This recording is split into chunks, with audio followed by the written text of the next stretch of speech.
خانہ کعبہ پر حاضری کے حوالے سے انتہائی خوبصورت کلام پیش کرنے لگا ہوں۔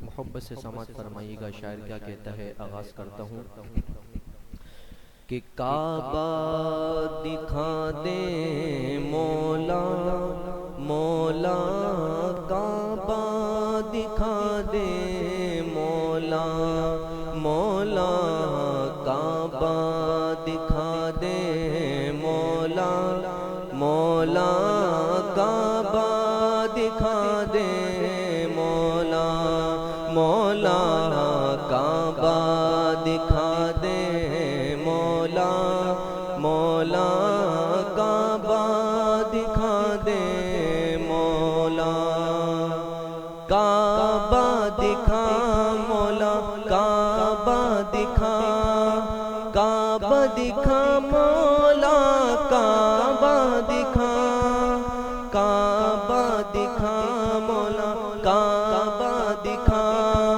کعبہ دکھا مولا، کعبہ دکھا، کبھی گرد کعبے کے میں بھی تو گھوموں، کبھی میں بھی کعبے کی چادر کو چوموں، کبھی گرد کعبے کے میں بھی تو گھوموں، کبھی میں بھی کعبے کی چادر کو چوموں، مجھے بھی دکھا دے خدایا حرم کو، مجھے بھی دکھا دے خدایا حرم کو، برستی ہے رحمت کی بارش جہاں، کعبہ دکھا دے مولا مولا، کعبہ دکھا دے مولا،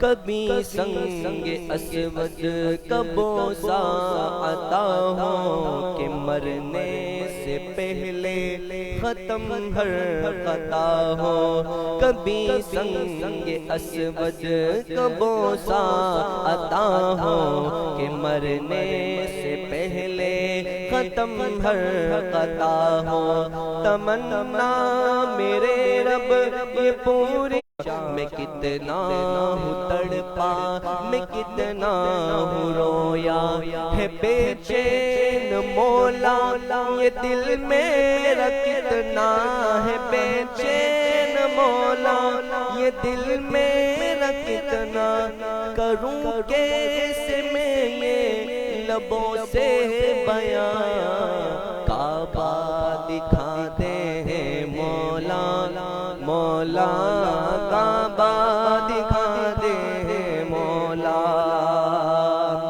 کئی لوگ جاتے ہیں ایسے حرم کو کہ جیسے حرم ہو قدم دو قدم کو، کئی لوگ جاتے ہیں ایسے حرم کو کہ جیسے حرم ہو قدم دو قدم کو، بڑا خوب ان کا مقدر ہے مولا، بڑا خوب ان کا مقدر ہے مولا، یہ اوقات ویسی ہے میری کہاں، کعبہ دکھا دے مولا مولا، کعبہ دکھا دے مولا، اور آخری شعر، سنا ہے وہاں پر کہ حج ہو رہا ہے، یہ پروان سن کر یہاں رو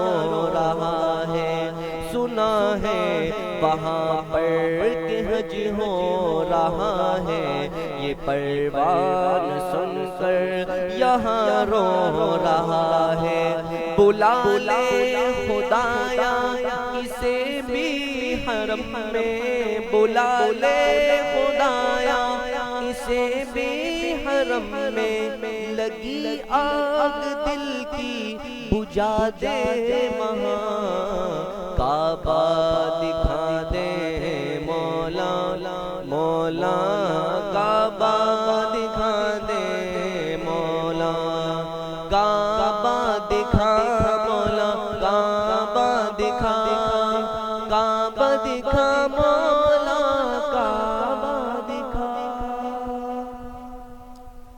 اب اس کے بعد مدینہ منورہ کے حوالے سے انتہائی خوبصورت کلام پیش کرنے لگا ہوں. شاعر کہتا ہے کہ مجھے فرقت میں رہ کر مدینہ یاد آتا ہے. مجھے فرقت میں رہ کر مدینہ یاد آتا ہے.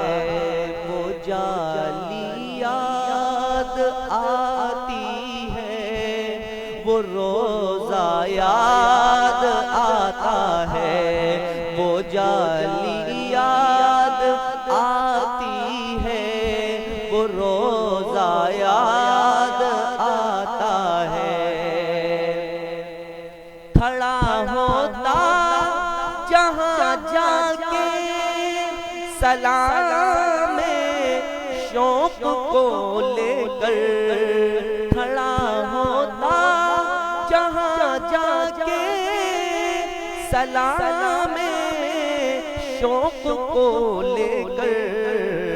وہ موقع یاد آتا ہے، وہ موقع یاد آتا ہے.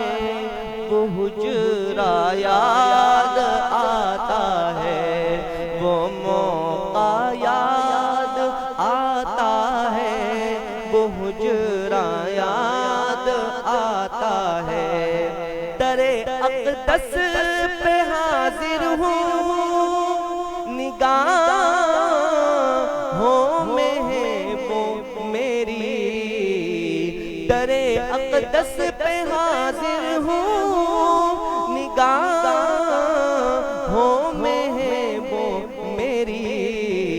وہ منظر یاد آتا ہے، وہ نقشہ یاد آتا ہے.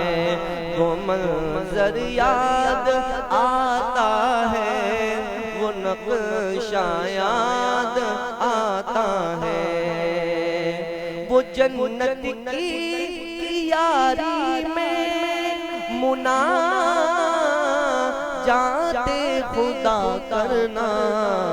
وہ جنت کی یاری میں مناجات خدا کرنا. وہ رحمت یاد آتی ہے، وہ رحمت یاد آتی ہے. وہ جذبہ یاد آتا ہے، وہ رحمت یاد آتی ہے. وہ جذبہ یاد آتا ہے. کبھی عشق نبی میں آنسوؤں سے تر بتر ہونا. کبھی عشق نبی میں آنسوؤں سے تر بتر ہونا. وہ رونا یاد آتا ہے، وہ لمحہ یاد آتا ہے. وہ رونا یاد آتا ہے، وہ لمحہ یاد آتا ہے.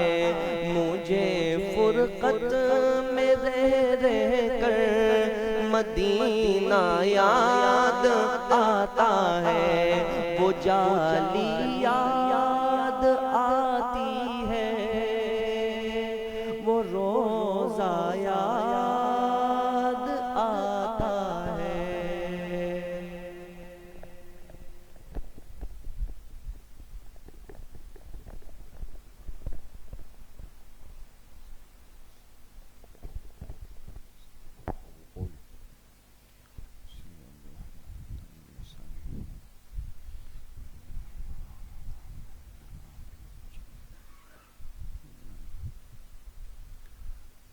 بسم اللہ الرحمن الرحیم.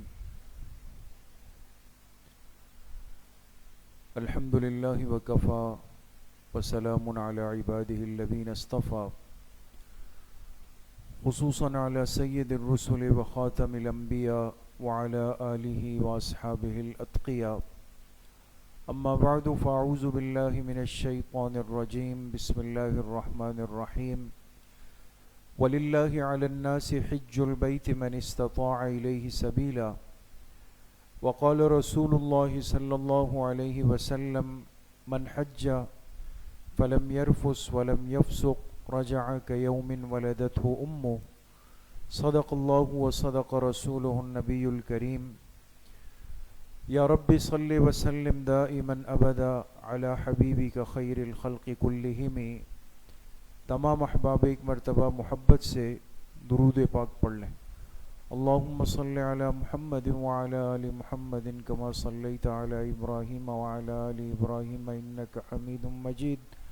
اللہم بارک علی محمد وعلی آل محمد کما بارکت علی ابراہیم وعلی آل ابراہیم انک حمید مجید. میرے انتہائی قابل قدر دوستوں، بھائیوں اور بزرگوں، الحمدللہ آج کی ہماری یہ مجلس حج کی دوسری اور اختتامی تربیتی مجلس ہے. گزشتہ کل پہلی مجلس تھی جس میں آپ کے سامنے تذکرہ ہوا کہ جو مسلمان حج کا ارادہ کرتا ہے تو اس کے سامنے حج کی ادائیگی کے 3 طریقے، 3 صورتیں، یا آسان الفاظ میں کہہ دے کہ حج کی 3 قسمیں. ایک حج افراد ہے، دوسرا حج تمتع ہے اور تیسرا حج قران ہے. تینوں میں فرق یہ ہے کہ جو حج افراد ہے اس میں اپنے گھر سے نکلتے ہوئے مکہ مکرمہ جانے والا شخص صرف اور صرف حج کا احرام پہن کے جائے گا، عمرے کا نہیں. اور وہاں جا کر اس احرام میں عمرہ نہیں کر سکتا. جب حج کے ایام آئیں گے تو اس احرام میں اپنا حج ادا کرے گا، پھر جا کے احرام کی پابندیوں سے نکلے گا. حج کی اس قسم کا نام کیا ہے دوستو؟ حج افراد. دوسری قسم ہے جس کو حج تمتع کہتے ہیں، اور اس میں جب بندہ اپنے گھر سے نکلتا ہے تو وہ جو احرام باندھتا ہے وہ ہوتا ہے عمرے کا احرام. عمرے کا احرام پہن کے جا کے وہاں پر مکہ مکرمہ میں عمرے کے تمام افعال کر کے فارغ ہو کے، مرد اپنے سر کا حلق یا قصر کرا کے، عورتیں اپنے بالوں کے ایک پور کے برابر بال کاٹ کے جب پورے عمرے کے اعمال سے فارغ ہو جائیں گے تو وہ عمرے کا احرام کھول کے عام لباس میں آ جائیں گے. احرام کی پابندیاں ختم ہو گئی. پھر جب حج کے دن شروع ہوں گے تو پھر وہی مکہ مکرمہ میں اپنے ہوٹل سے حج کا احرام دوبارہ باندھ دیں گے اور پھر اس احرام میں جا کے حج کو ادا کریں گے. حج کی اس دوسری قسم کا نام ہے حج تمتع. تیسری قسم ہے حج قران کہ جب بندہ اپنے گھر سے نکلے اور احرام پہن لے تو اس ایک احرام میں وہ دونوں اعمال کی نیت کر لے کہ میں اسی احرام میں جا کے عمرہ بھی کروں گا اور عمرے سے فارغ ہونے کے بعد میں احرام نہیں کھولوں گا بلکہ احرام میں ہی رہوں گا اور احرام کی پابندیوں میں رہوں گا، اور پھر جب حج کے دن آئیں گے تو اسی احرام میں جا کے حج ادا کر کے پھر حج مکمل کر کے پھر احرام کو کھولوں گا. ایک احرام میں دونوں عبادتیں بیک وقت جمع کر لے تو اس کو کہا جاتا ہے حج قران. بات سمجھ گئے دوستو؟ یہ باتیں کل ہو چکی ہے. تو پہلی قسم حج افراد ہے جس میں صرف اکلوتے حج کا احرام پہن کے گئے. دوسری قسم حج تمتع ہے جس میں گھر سے جاتے ہوئے احرام کس کا باندھا؟ عمرے کا. وہاں جا کے عمرے سے فارغ ہو کے احرام کھول دیا. پھر جب حج شروع ہونے لگا تو پھر حج کا احرام باندھا اور جا کے حج ادا کیا، پھر حج کا احرام کھول دیا. یہ حج تمتع ہے جو سب سے آسان اور سہل صورت بھی ہے، اور تقریباً جانے والے احباب اسی صورت کا اہتمام کرتے ہیں، اس میں آسانی زیادہ ہے. اور تیسری قسم حج قران ہے کہ ایک احرام میں آپ بیک وقت عمرے اور حج دونوں کو جمع کر لیں، اس میں مشقت زیادہ ہے، چونکہ پابندیوں کا خیال رکھنا ہے، ساری چیزیں اس میں جمع ہوتی ہیں۔ تو عرض کیا تھا کہ ہم ترتیب پہ چلیں گے حج کی کون سی قسم کو لے کر، حج تمتع کو لے کر، اور چونکہ حج تمتع میں پہلے عمرے کی ادائیگی ہے تو عمرے کی ادائیگی کا طریقہ وہ گزشتہ کل کی مجلس میں آ چکا ہے۔ آج انشاءاللہ ہم پہلے بات کریں گے حج پر، اور پھر اس کے بعد انشاءاللہ بات کریں گے مدینہ منورہ حاضری کے آداب پر۔ چونکہ ایک ہی مجلس ہے ہمارے پاس، وقت بھی مختصر ہے، تو ساتھی اپنی پوری توجہ رکھیں گے انشاءاللہ۔ بالکل آسان ہے، اور کل بھی عرض کیا بار بار کہ سب سے آسان عبادت حج اور عمرے کی ہے، جسے ہم سب سے زیادہ مشکل سمجھتے ہیں، جبکہ ایسا بالکل بھی نہیں۔ تو اب آپ نے عمرہ کر لیا مکہ مکرمہ میں، اور اب آپ حج کے انتظار میں ہیں۔ جب حج کے ایام شروع ہو جائیں گے تو آپ اپنے ہوٹل کے کمرے سے حج کے لیے احرام کی چادریں دوبارہ پہن لیں گے، غسل کر کے پاک صاف ہو کے، جیسے کل بات عرض ہوئی۔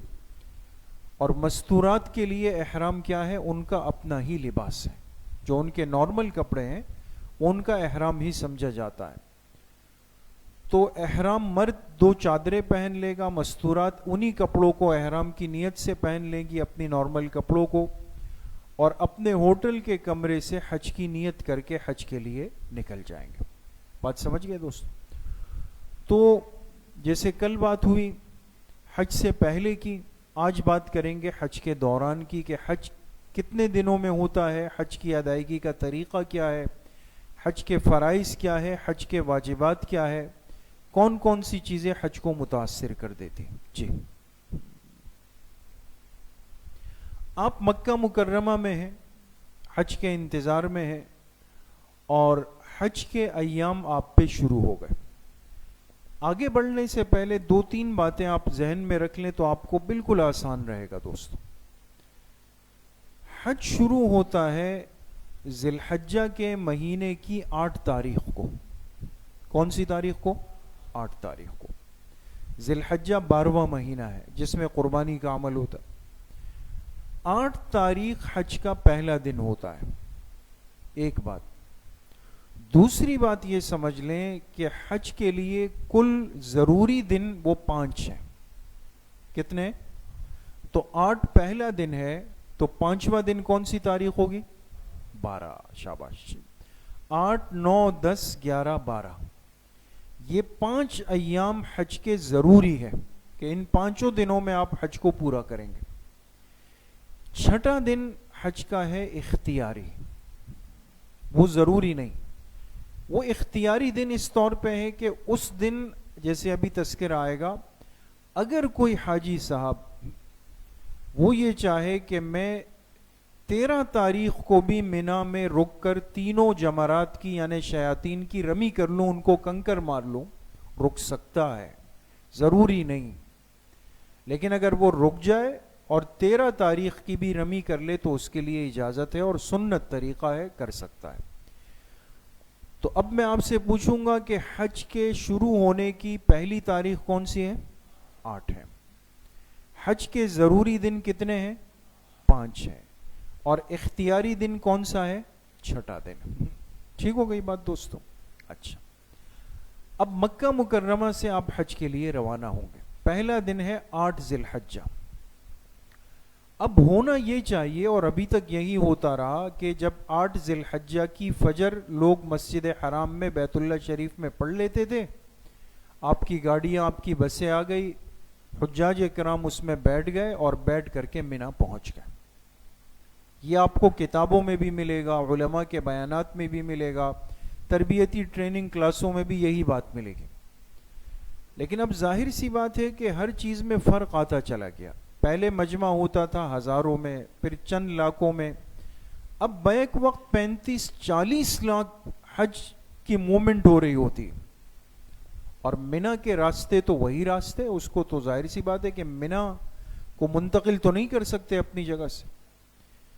تو بہت سارے جو حج گروپس ہوتے ہیں وہ وہاں کی حکومتی پابندیوں کی وجہ سے وہ آپ کو بجائے 8 کو صبح لے جانے کے وہ اس سے 1 رات پہلے ہی یعنی 7 ذی الحجہ کی رات کو آپ کو مینا میں شفٹ کر دیں گے. بات سمجھ گئے؟ جیسے آج مثال کے طور پہ ہفتے کا دن ہے نا اور کل صبح اتوار ہے, تو ہمیں جانا تو اتوار کی صبح کو چاہیے, لیکن رش کی وجہ سے حکومت پابند کر دے گی آپ کے گروپ لیڈر کو کہ آپ اپنا گروپ ہفتے کے دن رات کو پہنچا دیں, بسیں آ جائیں گی آپ. یہ باتیں اس لیے عرض کر رہا ہوں کہ بعض دفعہ حاجی صاحبان ناراض ہوتے ہیں, ان کو غصہ آتا ہے, وہ کہتے ہیں ہم نے سیکھا کچھ تھا, کتابوں میں پڑھا کچھ ہے اور آپ کر کچھ رہے ہیں. ان چیزوں کے اندر ایک مزاج اور ذہن بنا لے دوستوں کہ آپ اپنے گروپ کے امیر کے تابع بن جائیں. اور تابع کیوں بنے؟ اس لیے کہ بخاری شریف میں روایت ہے, جناب نبی کریم صلی اللہ علیہ وسلم نے ارشاد فرمایا, حج کے سفر میں افعل ما یفعل امراؤکم, جو تم سے تمہارا امیر کہے, جو ترتیب بتائے, تم اس کی اتباع کرنے میں لگ جاؤ. تو امیر کی اتباع, گروپ لیڈر کی اتباع کوئی ذاتی معاملہ نہیں, یہ بھی اتباع سنت ہے دوستو. آپ 1 رات پہلے تو چلے گئے, لیکن یہ کہ اتباع امیر ہو گیا, اتباع سنت ہو گیا, سب کے لیے سہولت راحت ہوگا. اور اگر آپ کو 8 کی صبح کو لے جائیں تو بہت اچھی بات ہے, آپ 8 کی صبح کو چلے جائیں. بات سمجھ گئے دوست؟ جی. حج میں کل فرائض کتنے ہیں؟ 3. کتنے فرائض ہیں؟ نمبر 1 احرام, نمبر 2 وقوف عرفہ. عرفات ایک میدان کا نام ہے اور اس میدان میں 9 تاریخ کا ایک حصہ گزارا جاتا ہے, 9 ذی الحجہ کا. اور اس گزارے ہوئے وقت میں کیا کرنا ہے؟ اللہ سے دعا مانگی جاتی ہے اور کچھ کام نہیں ہے الگ سے. یہ وقوف عرفہ یاد رکھے حج کا اہم ترین فرض ہے, بنیادی. تیسرا فرض ہے طواف زیارت, جو 10, 11, 12 3 تاریخوں میں سے کسی بھی تاریخ کو کیا جا سکتا ہے. لیکن یہ 3 چیزیں حج کے فرائض ہیں. فرض اس کو کہتے ہیں کہ اگر وہ رہ جائے تو آپ کا وہ عمل ہوا ہی نہیں. بات سمجھ گئے؟ اس لیے اس کا بڑا دھیان رکھیں گے. جی. حج کے واجبات کیا ہے؟ 6 ہے. سعی, سعی کہاں پر کی جاتی ہے؟ صفا اور مروہ کے درمیان. کتنے چکر لگتے ہیں اس میں؟ 7 چکر. حج میں سعی کرنا واجب ہے. نمبر 2 وقوف مزدلفہ, ابھی آپ کے سامنے آئے گا. جب آپ میدان عرفات سے فارغ ہو جائیں گے تو 9 اور 10 ذی الحجہ کی درمیانی رات وہ آپ نے گزارنی ہوگی میدان مزدلفہ کے اندر. تو یہ جو رات گزاری جاتی ہے اور فجر کے وقت تھوڑی دیر کے لیے دعا ہوتی ہے, یہ وقوف مزدلفہ کہلاتا ہے. ٹھیک ہے, یہ واجب ہے. تیسرا واجب ہے رمی جمار, جمرات وہ ستون جس کو کنکر مارے جاتے ہیں, یہ واجب ہے. چوتھا عمل ہے قربانی کرنا حج میں, لیکن یہ 2 قسم کے حاجیوں کے لیے ہے, یا قارن جو حج قران کر رہا ہو, یا متمتع جو حج تمتع کر رہا ہو, جس پر ہماری بات چل رہی ہے. افراد والے پر قربانی نہیں. 5واں واجب ہے حلق کرنا, یعنی سر کو گنجا کرانا, یا قصر کرنا. قصر کا مطلب کیا ہے کہ مرد سر پر مشین 1/4 بال کم از کم کاٹ دے اور مستورات پورے سر کے بالوں کو جمع کر کے جو کنارہ ہے اس کو پکڑ کے اس کا ایک پور بنا کے کاٹ دے.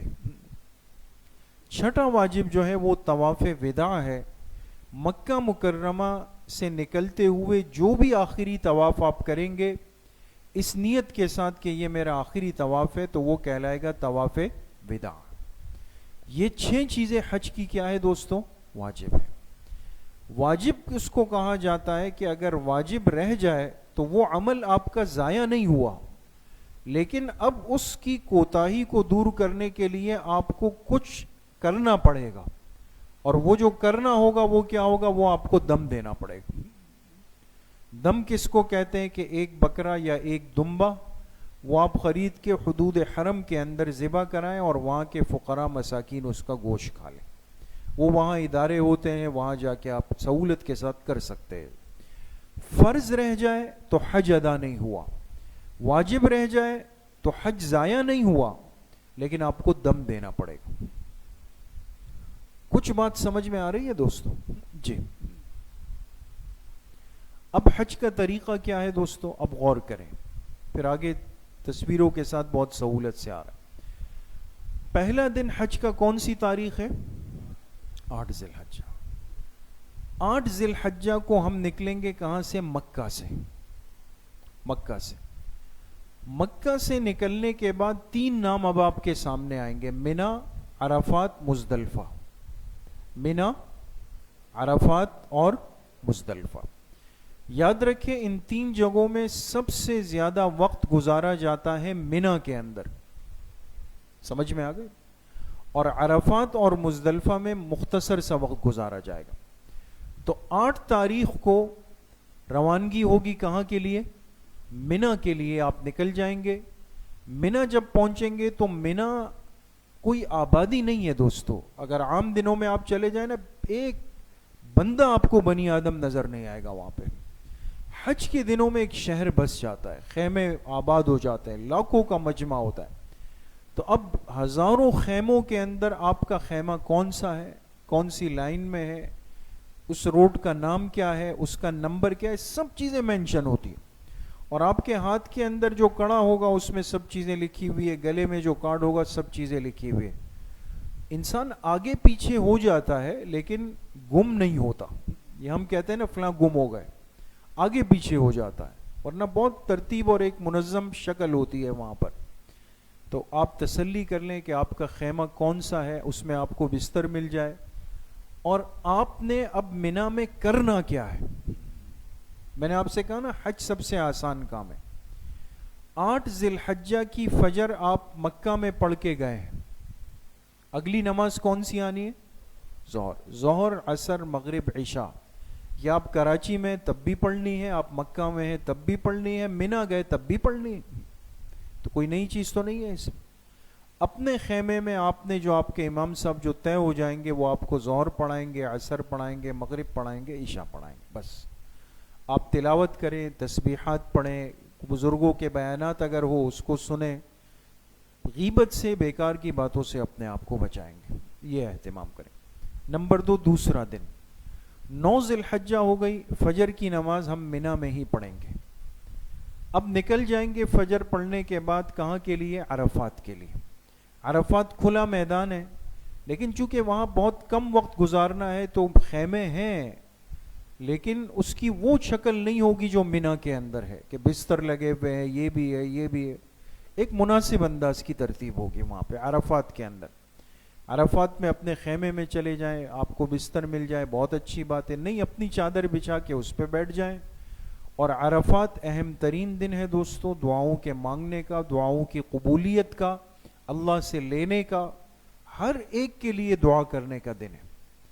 تو اس میں خوب لگ کر اللہ پاک سے دعائیں کریں گے۔ ظہر اور عصر کی نماز 9 تاریخ کی وہ ہم نے عرفات کے اندر پڑھنی ہے، اور عصر کے بعد اصل وقت ہے دعا کرنے کا۔ جیسے ہی 9 تاریخ کی مغرب کا وقت ہو جائے گا ہم میدان عرفات کو چھوڑ دیں گے اور مغرب نہیں پڑھیں گے، اللہ کا حکم ہے، مغرب چھوڑ دیں گے اس دن۔ مغرب ہم نے کہاں پڑھنی ہے؟ مزدلفہ پہنچ کے پڑھنی ہے۔ لہٰذا حج کی تیسری رات جو 10 ذی الحجہ کی رات ہے، مزدلفہ آ جائیں گے۔ مزدلفہ میں جب پہنچیں گے وہاں مغرب کے وقت تو نکل چکا ہوگا، لیکن کوئی ٹینشن نہیں، آذان ہوگی، وضو کر لیں گے، آذان ہوگی، مغرب کی نماز پڑھ لیں گے، عشاء کا وقت ہو چکا ہوگا، پھر دوبارہ جماعت کھڑی ہو جائے گی، عشاء کی نماز پڑھ لیں گے، پھر رات کو آرام کریں، تہجد پڑھیں، تسبیحات پڑھیں، دعائیں کریں، اللہ پاک سے مانگیں۔ 10 ذی الحجہ کی صبح ہو جائے گی، فجر کی نماز اول وقت میں پڑھ لیں گے، اور پھر اس کے بعد 10 ذی الحجہ کو منا کے لیے واپس نکل جائیں گے۔ بات سمجھ میں آ گئی؟ 8 کو نہیں چل رہا، بار بار بند۔ 8 کو آپ منا پہنچے تھے، بات سمجھ گئے دوستوں؟ آپ منا کب پہنچے تھے؟ 8 کو۔ 9 کی فجر تک آپ منا میں تھے، فجر پڑھ کے آپ منا سے کہاں کے لیے نکل آئے؟ عرفات کے لیے۔ عرفات میں آپ نے کتنی نمازیں پڑھی؟ ظہر اور عصر کی نماز پڑھی، دعائیں کی، اور جیسے ہی مغرب کا وقت ہوا تو مغرب کی نماز چھوڑ دی وہاں پہ نا، بلکہ چل کر کہاں آ گئے؟ مزدلفہ آ گئے۔ مزدلفہ میں پہنچے تو مغرب کا وقت نکل چکا ہوگا، لیکن کوئی ٹینشن کی بات نہیں، اذان ہوگی، اقامت ہوگی، مغرب کی نماز پڑھ لیں گے، اور مغرب کی نماز کے بعد پھر جماعت کھڑی ہو جائے گی عشاء کے لیے، عشاء کی جماعت پڑھ لیں گے اور یہ رات وہیں پر گزاریں گے. ٹھیک ہے، فجر تک آرام بھی کر سکتے ہیں، تہجد بھی پڑھ سکتے ہیں، نوافل سب کچھ کر سکتے ہیں آپ. جیسے ہی فجر کی اذانیں ہوں فوراً فجر کی نماز پڑھیں اور دعاؤں کے اندر مشغول ہو جائیں. یہ اصل وقوف مزدلفہ کا وقت ہوتا ہے. اور جیسے ہی سورج نکلنے کا وقت ہو جائے تو وہاں کو چھوڑ کر اب دوبارہ مینا کے لیے واپس آ جائیں گے. بات سمجھ گئے؟ لیکن ایک کام مزدلفہ والی رات میں آپ نے کرنا ہے، ایک کام، ایک چیز وہاں سے جمع کرنی ہے. کوئی بتا سکتا ہے؟ کنکریاں جمع کرنی ہے. ماشاءاللہ، جس لیے کہ ہم نے اگلے دن سے شیطانوں کو مارنا ہے. تو یہ کنکریاں جو ہیں دوستو، یہ پاکستان کراچی سے نہیں لے جانی ہے اپنے ساتھ، نہ مکہ میں ڈھونڈنی ہے، نہ منی میں ڈھونڈنی ہے، یہ مزدلفہ میں ڈھونڈنی ہے. اور آپ علیہ الصلوۃ والسلام نے یہ کنکریاں باقاعدہ ڈھونڈی ہے، خود تلاش کی ہے ایسے. تو وہاں پہ مل جاتی ہے، ڈھیر بھی لگے ہوتے ہیں، تو آپ تسلی کے ساتھ جب کتنی جمع کریں گے وہ باتیں سب آگے آ رہی ہے دوستو، پریشان نہیں. جی، اب 10 ذی الحجہ کو آپ مینا چلے جائیں گے دوستو. مینا پہنچنے کے بعد پھر مینا کی مصروفیات کیا ہے؟ حج کا چوتھا دن 11 ذی الحجہ بھی مینا میں ہے، کیا مصروفیات ہے؟ 5واں دن مینا میں ہے، کیا مصروفیات ہے؟ 6واں دن جو ہے وہ اختیاری دن ہے.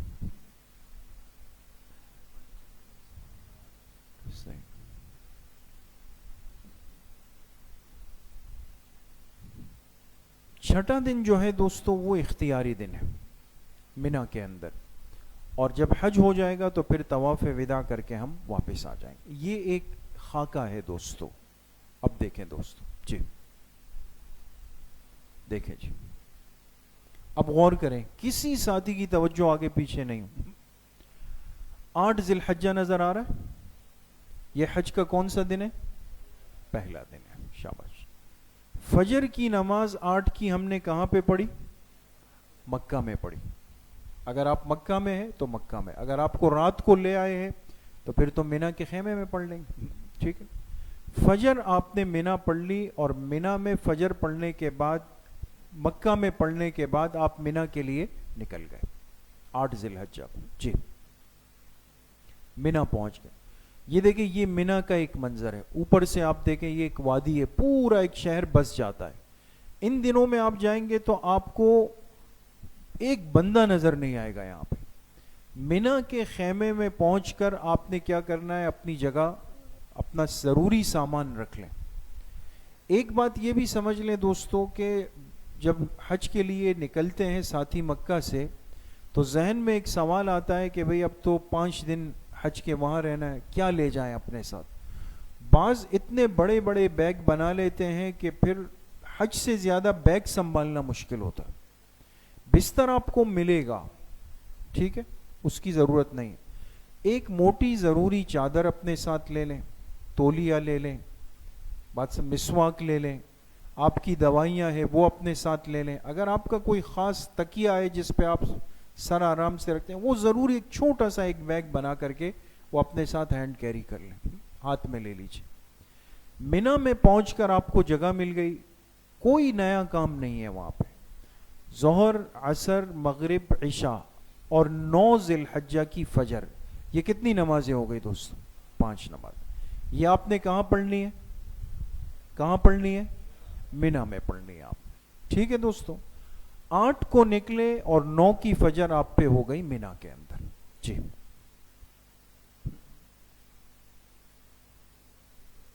یہ مینا کے خیموں کے اوپر آپ کو ستون نظر آ رہے ہیں، یہ ان پر نمبرنگ ہوتی ہے کہ آپ کے خیمے کا نمبر کیا ہے، مکتب کا نمبر کیا ہے، یہ چیزیں ہوتی ہیں. وہ آپ کے ہاتھ کے جو چھوٹے سے وہ ہوتے ہیں ریبن ٹائپ کے، اس پہ بھی لکھا ہوا ہوگا، یا گلے کے کارڈ پہ جو آپ کو حج گروپ کے لیڈر دیں گے اس پہ بھی لکھا ہوگا. اس میں انسان آگے پیچھے ہو گیا تو سہولت کے ساتھ جگہ مل جاتی ہے. وہ حج کے خدام ہوتے ہیں، ان کا پورا عملہ ہوتا ہے اس کام کے لیے، تو سہولت رہتی ہے.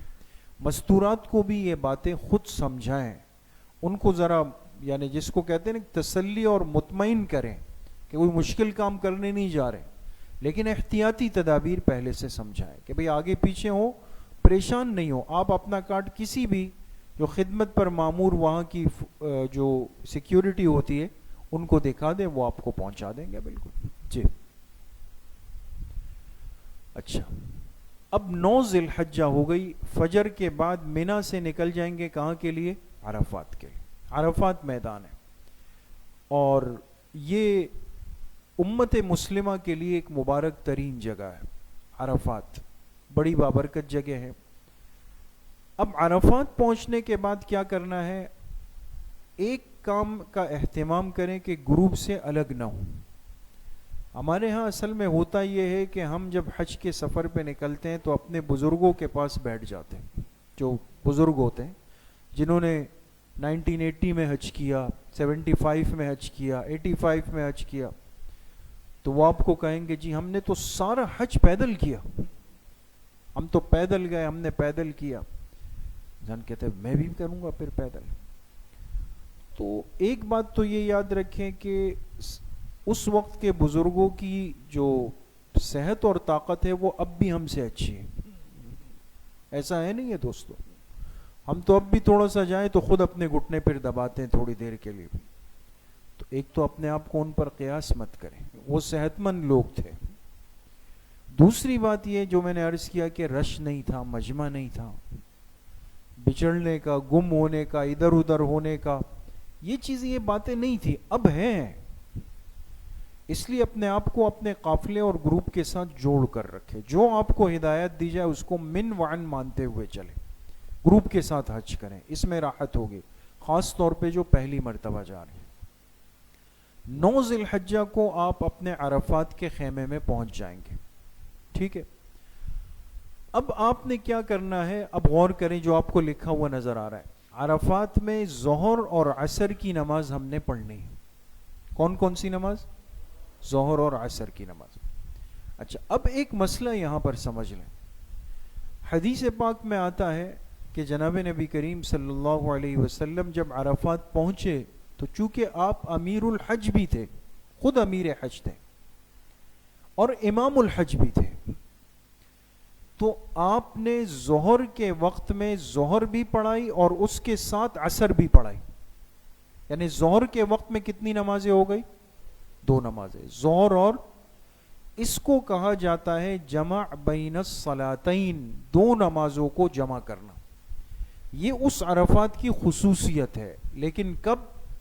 اگر آپ کو حج کے امام مل جائے جس کو سعودی گورنمنٹ طے کرتی ہے اور وہ عرفات کی مسجد نمرہ میں آ کر نماز پڑھاتے ہیں، تو سب کو تو مسجد نمرہ نہیں ملتی، امام کی آواز نہیں آئے گی آپ کو. آپ اپنے خیمے میں ہیں، امام صاحب کہاں ہیں کچھ بھی عطا پتہ نہیں. تو لہٰذا اگر کسی کو مسجد نمرہ میں یا اس کے باہر یا جہاں تک اس کے اسپیکروں کی آواز جا رہی ہے وہ مل جائے جگہ، یعنی امام الحج مل جائے، تو وہ تو امام کے پیچھے ظہر کے وقت میں ظہر بھی پڑھ لے اور عصر بھی پڑھ لے، وہ فارغ ہو جائے. لیکن ایسا بہت کم ہوتا ہے دوستوں، لہذا اس کی ٹینشن بھی نہ لیں کہ بھئی مجھے تو امام الحج کو ملنا ہے، پانا ہے، نہیں ہو سکے گا. اپنے خیمے میں ہوں گے، آپ کے جو امام صاحب خیمے کے ہوں گے وہ نماز پڑھائیں گے، تو ظہر کے وقت میں ظہر ہوگی اور عصر کے وقت میں عصر ہوگی، پھر 2 نمازیں جمع نہیں ہوگی. یہ اس صورت میں جمع ہو سکتی ہے جب آپ کس کو پالیں؟ امام الحج کو پالیں گے. اور میں نے عرض کیا ٹینشن نہیں لینی آپ لوگ، ٹھیک ہے. تو عرفات میں ظہر عصر ایک وقت میں پڑھے اگر امام الحج مل جائے، ورنہ ظہر اور عصر اپنے اپنے وقت میں اپنے خیمے میں جماعت سے پڑھ لیں. ظہر کے بعد سے وقوف کا آغاز ہو جائے گا، لہٰذا خوب دعائیں مانگیں. یہ لفظ بار بار آئے گا، وقوف عرفہ، وقوف عرفہ، وقوف، تو ذہن میں آتے ہیں وقوف کا کیا مطلب ہے. عربی زبان میں وقوف کے معنی آتے ہیں ٹھہرنے کے، کھڑے ہونے کے. عرفات میں اصل حق تو یہ ہے کہ انسان کھڑے ہو کر دعا مانگے، کھڑے ہو کر. لیکن شریعت میں بہت آسانی ہے، جتنی ہمت کھڑے ہونے کی ہے قبلہ رخ ہو کر دعا مانگ لے. تھک جائے بیٹھ جائے، لیٹ جائے، تھوڑا سا استراحت کر لے، ریلیکس ہو جائے، پھر ہمت ہو جائے بیٹھ کے دعا کر لیں، پھر کھڑے ہو کے دعا کر لیں. اس طرح تقسیم کریں تاکہ بیمار نہ پڑ جائیں، صحت پہ اثر نہ پڑ جائے. خود جناب نبی کریم صلی اللہ علیہ وسلم نے ظہر اور عصر کی نماز ایک ساتھ پڑھائی، اور چونکہ آپ اللہ کے آخری نبی ہے، رحمت کائنات ہے، محبوب کائنات صلی اللہ علیہ وسلم ہے، تو انسان یہ تو نہیں کر سکتا. آپ علیہ السلام کے پاس تو اللہ کی طرف سے خاص طاقت تھی. آپ نے پھر مغرب کے وقت تک کھڑے ہو کر کے عرفات میں دعائیں مانگی، امت کے لیے دعائیں مانگی، رو رو کے دعائیں مانگی. تو دعاؤں کا اہتمام کریں گے عرفات میں خاص طور پہ. اور حدیث پاک میں آتا ہے سب سے زیادہ شیطان روتا پیٹتا چلاتا ہے، سرب کے بالوں میں خاک ڈالتا ہے کہ میں نے جو محنت بنی آدم پر کی، آج اس نے اللہ سے معافی مانگ کر میری ساری محنت پہ پانی پھیر دی. دعا کی قبولیت کی جگہ ہے. تو آپ علیہ الصلوۃ والسلام نے ایک تو دعا مانگی، اور پھر آپ نے اللہ پاک سے عرض کیا کہ اللہ میرا جو امتی، بڑی اہم بات عرض کرنے لگا ہوں، میرا جو امتی آپ کے پاس میدان عرفات آ جائے، اے اللہ وہ آپ سے جو مانگے آپ اس کی ہر دعا کو قبول فرما لیجیے. اور پھر اس کے بعد بڑھ کے کیا فرمایا، میرا جو امتی جس کے حق میں دعا کر لے یہاں پر، اے اللہ اس کو بھی قبول فرما لیجیے. کتنی آسانی ہو گئی دوست. تو حاجی جائے دعا مانگے اپنے لیے بھی، والدین کے لیے بھی، کل امت کے لیے بھی، جس نے درخواست کی ہو ان کے لیے. تو بھئی آپ حضرات کی دعا میں تو بڑی جان آ گئی ہے، اس لیے کہ اللہ کے پاک پیغمبر علیہ السلام کی سفارش اس میں شامل ہو گئی. تو دعا کا دن ہے، اہتمام سے مانگنے کا دن ہے، اس وقت کو ضائع نہیں کرنا. جی یا رب، یہ عرفات پیچھے کیجیے گا، یہ عرفات ہے دوست. ایک بات کا دھیان رکھیں کہ عرفات کی حدود ہے، لمٹ ہے، اور اس حد کے اندر رہتے ہوئے ہمیں یہ وقت گزارنا ہے مغرب تک. تو بعض دفعہ یہ ہوتا ہے کہ خدا نخواستہ انسان خود سے چل رہا ہے اور اس عرفات کی حد میں ہی نہیں آیا، تو یاد رکھے فرض ضائع ہو جائے گا اور وہ پورا حج آپ کا چلا جائے گا. تو اس کا دھیان رکھنا ہے ہمیں. جی عرفات کے میدان کے لیے یعنی 9 ذی الحجہ جب آپ عرفات میں ہوں گے، حدیث پاک میں ایک بڑا عجیب اور بڑا جاندار عمل آتا ہے، اور وہاں چونکہ وقت ہوتا ہے تو اس کا بڑا اہتمام کر لیں گے دوستو. دیکھیں سب سے پہلے 100 مرتبہ سورۃ الاخلاص پڑھ لیں. کس کس کو یاد ہے سورہ اخلاص؟ ماشاءاللہ وہ تو سب کو یاد ہے نا. قل هو اللہ احد اللہ الصمد لم یلد ولم یولد ولم یکن لہ کفوا احد. 100 مرتبہ سورہ اخلاص پڑھ لیں. دوسرے نمبر پہ 100 مرتبہ کیا پڑھ لیں؟ لا الہ الا اللہ وحدہ لا شریک لہ لہ الملک ولہ الحمد وہو علی کل شیء قدیر. یہ بھی مختصر سی دعا ہے. تیسرے نمبر پہ 100 مرتبہ درود شریف پڑھ لیں. کتنی چیزیں ہو گئی؟ 3 چیزیں. 100 مرتبہ سورہ اخلاص، پھر 100 مرتبہ لا الہ الا اللہ وحدہ لا شریک لہ لہ الملک ولہ الحمد وہو علی کل شیء قدیر، پھر 100 مرتبہ درود شریف. 3 چیزیں. میدان عرفات میں جو حاجی اس وظیفے کا اہتمام کر لیں، آپ علیہ الصلوۃ والسلام نے فرمایا جس حاجی نے یہ 3 کلمات 100 مرتبہ پڑھ لیے اور وہ پھر وہاں کھڑے ہو کر پورے عرفات والوں کے لیے مغفرت کی دعا کرے، اللہ پاک سب کی مغفرت فرما دے. پورے عرفات والوں، ایک حاجی کی اس ترتیب میں اللہ پاک نے اتنی برکت رکھی ہوتی. یہ چیزیں بھی ہمیں سیکھنی ہے ساتھ میں کہ ہمارا وقت ضائع نہ ہو جائے. جی یہ مسجد نمرہ ہے عرفات کی، جو میں نے عرض کیا کہ یہاں امام الحج آ کے خطبہ دیتے ہیں، لیکن اس دن تو اتنا رش ہوتا ہے کہ کچھ محسوس بھی نہیں ہوگا، تو پریشان بھی نہیں ہونا. جی اچھا، اب 9 ذی الحجہ کی مغرب تک آپ نے دعائیں مانگ لی. غروب ہوتے ہی مغرب پڑھے بغیر کس کے لیے نکل جائیں گے؟ مزدلفہ کے لیے. آپ کی بسیں آ گئی ہوں گی، ترتیب کے ساتھ اس میں بیٹھ جائیں. میدان مزدلفہ کے لیے نکل جائیں. منا میں اچھے خیمے ہیں, عرفات میں ٹیمپرری سے ہیں وقت گزاری کے, مزدلفہ میں کچھ بھی نہیں, کھلے آسمان کے نیچے. یہ اس رات کا ایک حسن ہے اور ایک خوبصورتی ہے. خدا آپ علیہ السلام نے بھی کھلے آسمان تلے رات گزاری اور بڑی عجیب بابرکت رات ہوتی. مزدلفہ پہنچ کر گاڑیوں سے اتر کے جو آپ کے پاس چٹائی ہو, چادر ہو, مصلے ہو, وہ بچھا دیں. وضو کی جگہ, واش روم بہت بڑی تعداد میں ہر جگہ پر, کوئی مسئلہ نہیں ہوتا. مستورات کو ترتیب سے بٹھا دیں, آپ جگہ بنا لیں اپنے لیے. وضو وغیرہ کر کے تسلی کے ساتھ سب سے پہلی فکر ہمیں کون سی نماز کی کرنی ہے؟ مغرب کی کریں. مغرب کا وقت یقیناً نکل چکا ہوگا, یہ یاد رکھیں. عرفات سے مزدلفہ اچھا خاصا رستہ ہے. ایک اذان ہوگی, کوئی ساتھی اذان دے دے گا, اور اس کے بعد اقامت ہوگی جیسے ہر مسجد میں ہوتی ہے. ہم کھڑے ہو کر کے 3 رکعت فرض نماز مغرب کی اپنے اس امام کے پیچھے پڑھ لیں گے. کتنی رکعتیں؟ مغرب میں 3 رکعتیں نا, وہ ہو جائے. اس کے فوراً بعد مغرب کی سنتیں نہ پڑھیں, 2 رکعت سنتیں چھوڑ دیں. اس کے بعد اب دونوں صورتیں, بعض فقہاء نے لکھا کہ دوبارہ عشاء کی اقامت کہی جائے, بہتر ہے. اور اگر نہیں کہی گئی تب بھی لوگوں کو مسئلے کا علم ہوگا کہ اب عشاء کی جماعت ہو رہی ہے, لہٰذا وہی امام صاحب یا جو بھی ہو وہ کھڑے ہو جائیں اور عشاء کی 2 رکعت, اس لیے کہ آپ مسافر ہوں گے, لہٰذا 2 رکعت عشاء کی فرض نماز مسافر ہونے کی وجہ سے فرض نماز عشاء کی فوراً پڑھا لیں. تو مغرب بھی ہو گئی اور عشاء بھی ہو گئی. اب علماء نے لکھا ہے چونکہ اب وقت ہی وقت ہے, تو جو مغرب کی 2 سنتیں رہ گئی تھی وہ 2 سنتیں پڑھ لیں, عشاء کی 2 سنتیں پڑھ لیں, وطر پڑھ لیں, اور اس وقت ہمت ہے تو تسلی کے ساتھ تہجد کے نوافل جتنا پڑھنا چاہیں پڑھ لیں, اور تھوڑا کھانے پینے کا سامان ہو تو وہ استعمال کر لیں, اور اگر آرام کرنا ہو تھوڑا سا آرام کر لیں.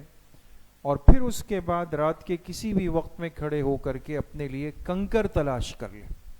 کنکر ہوتے ہیں نا جو شیطانوں کو مارنے. اچھا, اب کتنے کنکر جمع کرنے؟ 70 کیوں جمع کرنے ہیں دوستو؟ دیکھیں 10 ذی الحجہ جو کنکر مارنے کا پہلا دن ہے, اس دن صرف ایک شیطان کی رمی ہوتی ہے, بڑے شیطان کی, جس کو کہتے ہیں جمرہ کبرا, بڑا شیطان. 7 کنکریاں مارنی. دوسرے دن تینوں شیطانوں کو, پہلے چھوٹے کو, پھر درمیانے کو, پھر بڑے کو 7 کنکر مارنے. تو 7 اور 21 کتنے ہو گئے؟ 7 اور 21 کتنے ہو گئے؟ 28 ہو گئے. تیسرے دن یعنی 12 ذی الحجہ کو پھر 3 شیطانوں کو, پہلے چھوٹے کو, پھر درمیانے کو, پھر بڑے کو 7 کنکر مارنے. 28 اور 21 کتنے ہو گئے؟ 49. 49 ہو گئے نا, 49 ہوگا. یہ تو ضروری پتھر ہے, یہ اپنے پاس رکھنے. اگر آپ نے اختیاری دن, جو کون سی تاریخ ہے؟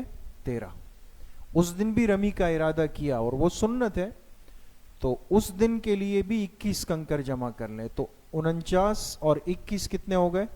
70 ہو. ٹھیک ہے, یہ تو ایک فکس ڈیجٹ ہے, لیکن 70 کا مطلب یہ نہیں کہ 71واں آئے تو آپ کہیں نہیں یہ نہیں رکھنا ہے. نہیں, ایسا نہیں. اس لیے کہ یاد رکھیں کنکر مارنے والی جگہ میں رش کی وجہ سے کبھی آپ نے ہاتھ ایسا کیا اور آگے پیچھے ہوا تو وہ کنکر گر گیا.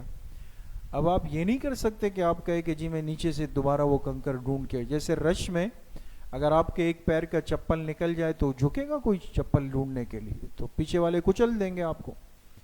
تو اس لیے احتیاطاً 70 کے اوپر 10 15 20 پتھر اپنے ساتھ رکھتے. کوئی مسئلہ تو نہیں ہے, ٹینشن کی بات نہیں ہے. اگر استعمال نہیں ہوئے تو وہیں پر چھوڑ دیجئے گا اس کو, ٹھیک ہو گئی بات. لیکن 70 کنکر لازمی رات کو جمع کر لیں. جی, رات آپ نے مزدلفہ میں گزار لی. یہ مزدلفہ کا میدان ہے, اور مزدلفہ میں جو مسجد بنی ہوئی ہے اس کا نام ہے مسجد مشعر الحرام. مشعر الحرام مسجد ہے, اور یہ ممکن ہے آپ اس کے قریب ہو, ممکن ہے آپ اس سے دور ہو. یہ ہے مزدلفہ کی مسجد. 10 ذی الحجہ کی صبح ہو جائے گی. فجر کی نماز ابتدائی وقت میں بالکل جیسے ہی اس مسجد سے اذان کی آواز آئی یا قریب سے آ جائیں تو فوراً آپ کھڑے ہو کر 2 رکعت فجر کی سنتیں پڑھ لیں اور پھر 2 رکعت جماعت سے فجر کی نماز پڑھ لیں. ٹھیک ہے؟ 10 ذی الحجہ کی بات ہو رہی ہے. صبح فجر کی نماز سے پہلے 2 سنتیں پڑھنی ہے نا, 2 سنتیں پھر 2 فرض پڑھ لیں گے. پھر وقوف مزدلفہ کا وقت ہوگا. اب اصل وقت اب شروع ہوا دوستو, اور وقوف کا مطلب وہی ہے جو وقوف عرفات میں تھا, کھڑے ہو کر قبلہ رخ ہو کر اللہ پاک سے دعا مانگے, لیکن اس میں کم وقت ہوتا ہے. طلوع شمس یعنی سورج نکلنے سے پہلے پہلے مینا کے لیے آپ نکل جائیں گے. یہ کس دن کی صبح کی؟ 10 کی. آپ نکلے کس تاریخ کو تھے؟ 8 کو.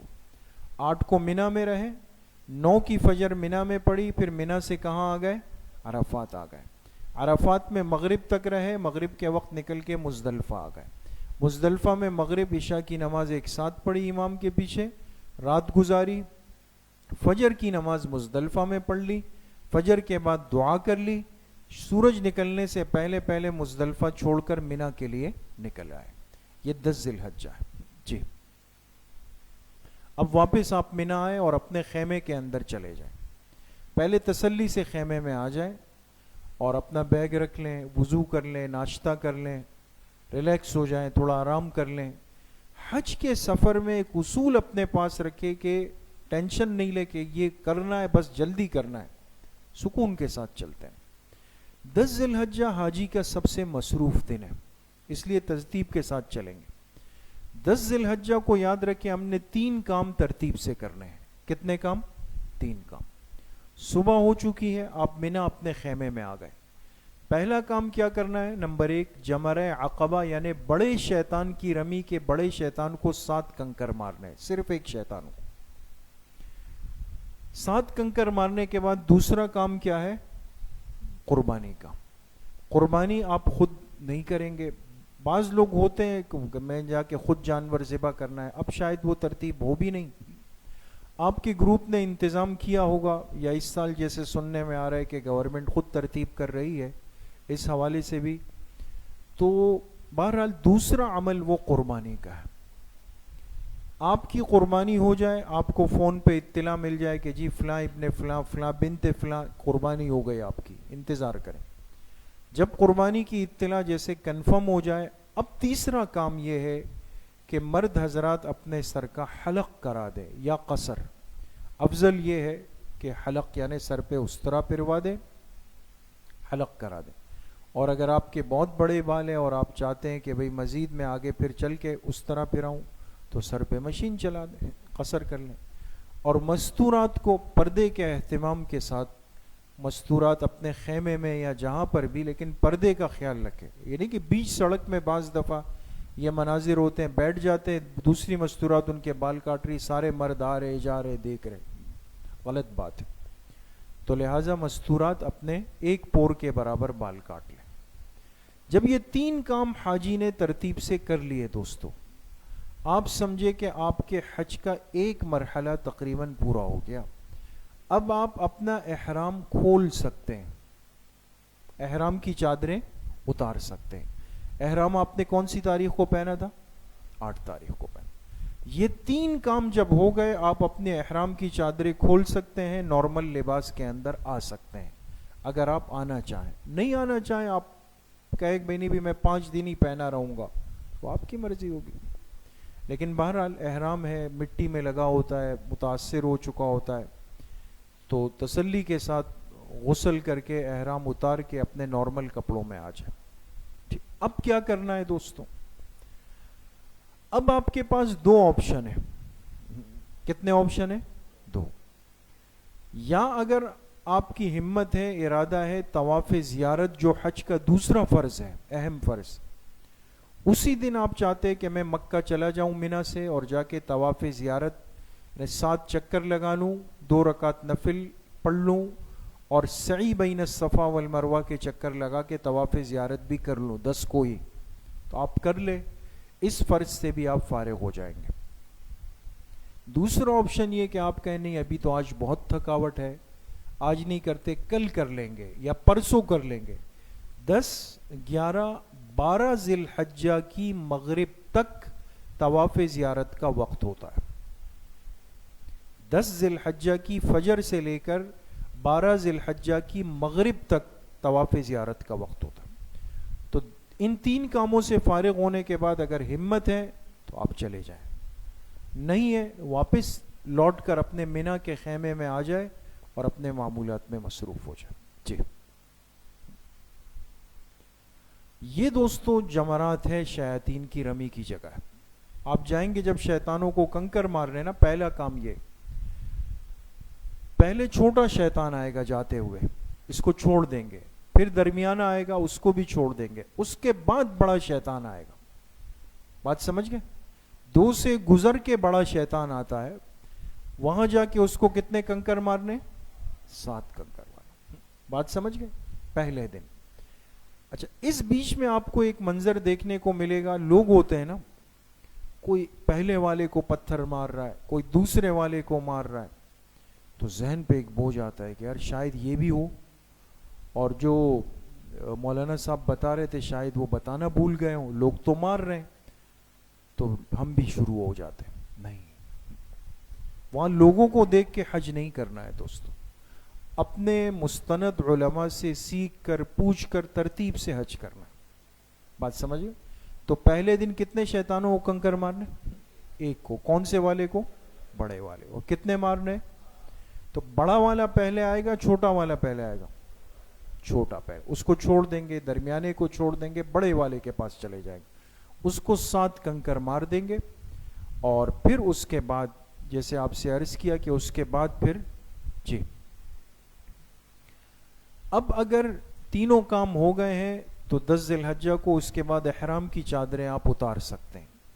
چاہے اسی دن مکہ جا کر طواف زیارت کر لے اور مینا واپس آ جائے, یا واپس مینا اپنے خیمے میں چلا جائے اور نمازیں پڑھتا رہے, جو نارمل نمازیں ہیں جماعت کے ساتھ وہاں پہ پڑھتا رہے. جب طواف زیارت میں کیا چیزیں ہیں؟ طواف زیارت میں 3 کام ہیں.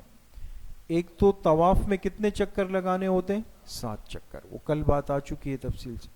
7 چکر لگانے کے بعد 2 رکعت نفل پڑھنے ہیں, مقام ابراہیم کے پاس جگہ مل جائے. آگے چلے, اگر مقام ابراہیم کے پاس جگہ ملے تو وہاں پڑھ لے, نہیں تو پورے حرم میں کہیں پر بھی 2 رکعت نفل پڑھ سکتے ہیں. یہ 2 رکعت نفل پڑھنے کے بعد آپ نے کیا کرنی ہے؟ سعی کرنی ہے. صفا مروہ میں آپ نے آنا ہے, صفا سے شروع کریں گے, اور 7واں چکر جب آپ کا پورا ہوگا تو آپ کہاں پہ کھڑے ہوں گے؟ مروہ پہ آپ کھڑے. ٹھیک ہے, تو طواف زیارت جب آپ نے کر لیا تو آپ واپس مینا آ جائیں. جی مینا آ گئے آپ. اب 11 ذی الحجہ ہو گئے. 11 ذی الحجہ کو صرف ایک کام ہے, تینوں شیطانوں کو ترتیب سے جا کے 7 کنکر مارنے, چھوٹے کو, پھر درمیانے کو, پھر بڑے کو. لیکن ایک فرق ہے کہ 10 ذی الحجہ کو کنکر مارنے کا وقت تو فجر سے ہی شروع ہو جاتا ہے 10 کو. 11 اور 12 کو کنکر مارنے کا وقت زوال کے بعد ہے, صبح سے نہیں ہے. زوال ہوتا ہے تقریباً آپ سمجھے 12 بجے, 12:15, جو وہاں کے وقت کے حساب سے آپ کو بتا دیا جائے گا. تو 11 کو جب زوال ہو جائے اس کے بعد آپ نکلیں 21 کنکر کم از کم لے کے, اور پہلے چھوٹے شیطان کو 7, پھر درمیانے کو 7, پھر بڑے کو 7 کنکر مار لیں. ٹھیک ہے, دیکھیں جی. تو زوال کے بعد رمی کا وقت ہوگا, پیچھے کیجیے گا, ترتیب سے جا کر چھوٹے شیطان کو, پھر وسطی درمیانے شیطان کو, عقبہ بڑے شیطان کی رمی کریں, یعنی 7 کنکر ماریں. پھر یا تو واپس خیمے میں آ جائیں, اور اگر طواف زیارت نہیں کیا تو مکہ جا کر طواف زیارت سے فارغ ہو کر مینا آئے اور نمازیں پڑھتا رہے. کوئی اور کام نہیں ہے اس بیچ میں. بات سمجھ گئے جی؟ دیکھیں جی, 11 کو پہلے اس شیطان کی رمی کرنی ہے. یہ چھوٹا پہلے آئے گا آپ کے راستے میں. کتنے کنکر مارنے اس کو؟ 7 کنکر. کنکر چھوٹے چھوٹے ہوں گے جو آپ نے جمع کیے, بڑے بڑے کوئی روڑے جمع نہیں کرنے کہ کسی کے سر پہ لگ جائے. وہ تو مجمع ہوتا ہے, آپ نے مار دیا اور آگے حاجی صاحب کو لہو لہان کر دیا تو اس کو تو جہاد کا ثواب بھی مل جائے گا. یہ نہ کریں بھائی, چھوٹے کنکر ہوں. دوسرا یہ ہے کہ دائرے کے چاروں طرف ارد گرد آپ کہیں بھی کھڑے ہو سکتے ہیں, بہت سارے جانے والے لوگ یہ سمجھتے ہیں کہ شاید ہم نے اس ستون کو پتھر مارنا ہے تب جا کے یہ شیطان کو لگے گا. ایسا نہیں ہے.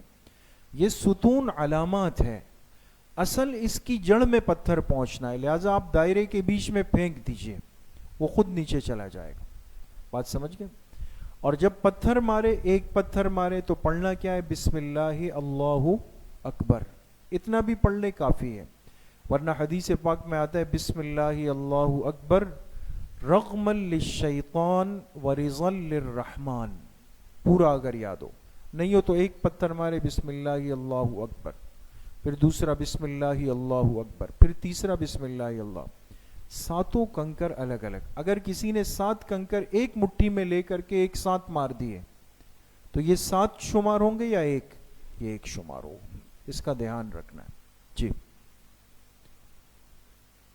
اچھا، تینوں کو کنکر مار دیے. اگر طواف زیارت نہیں کیا تو مکہ آ جائے اور مکہ میں پہلے طواف کر لیں، 2 رکعت نفل پڑھ لیں اور اس کے بعد سعی کر لیں، پھر مینا واپس آ جائیں. جی اب آ گئی 12 ذی الحجہ، جو حج کا 5واں ضروری آخری دن ہے. 5واں اس دن بھی وہی کرنا ہے جو آپ نے 11 کو کیا ہے. زوال تک کا انتظار کریں، زوال کے بعد پھر جائیں. ترتیب سے چھوٹے شیطان کو 7، درمیانے کو 7، بڑے کو 7 کنکر مار دیا آپ. ٹھیک ہے.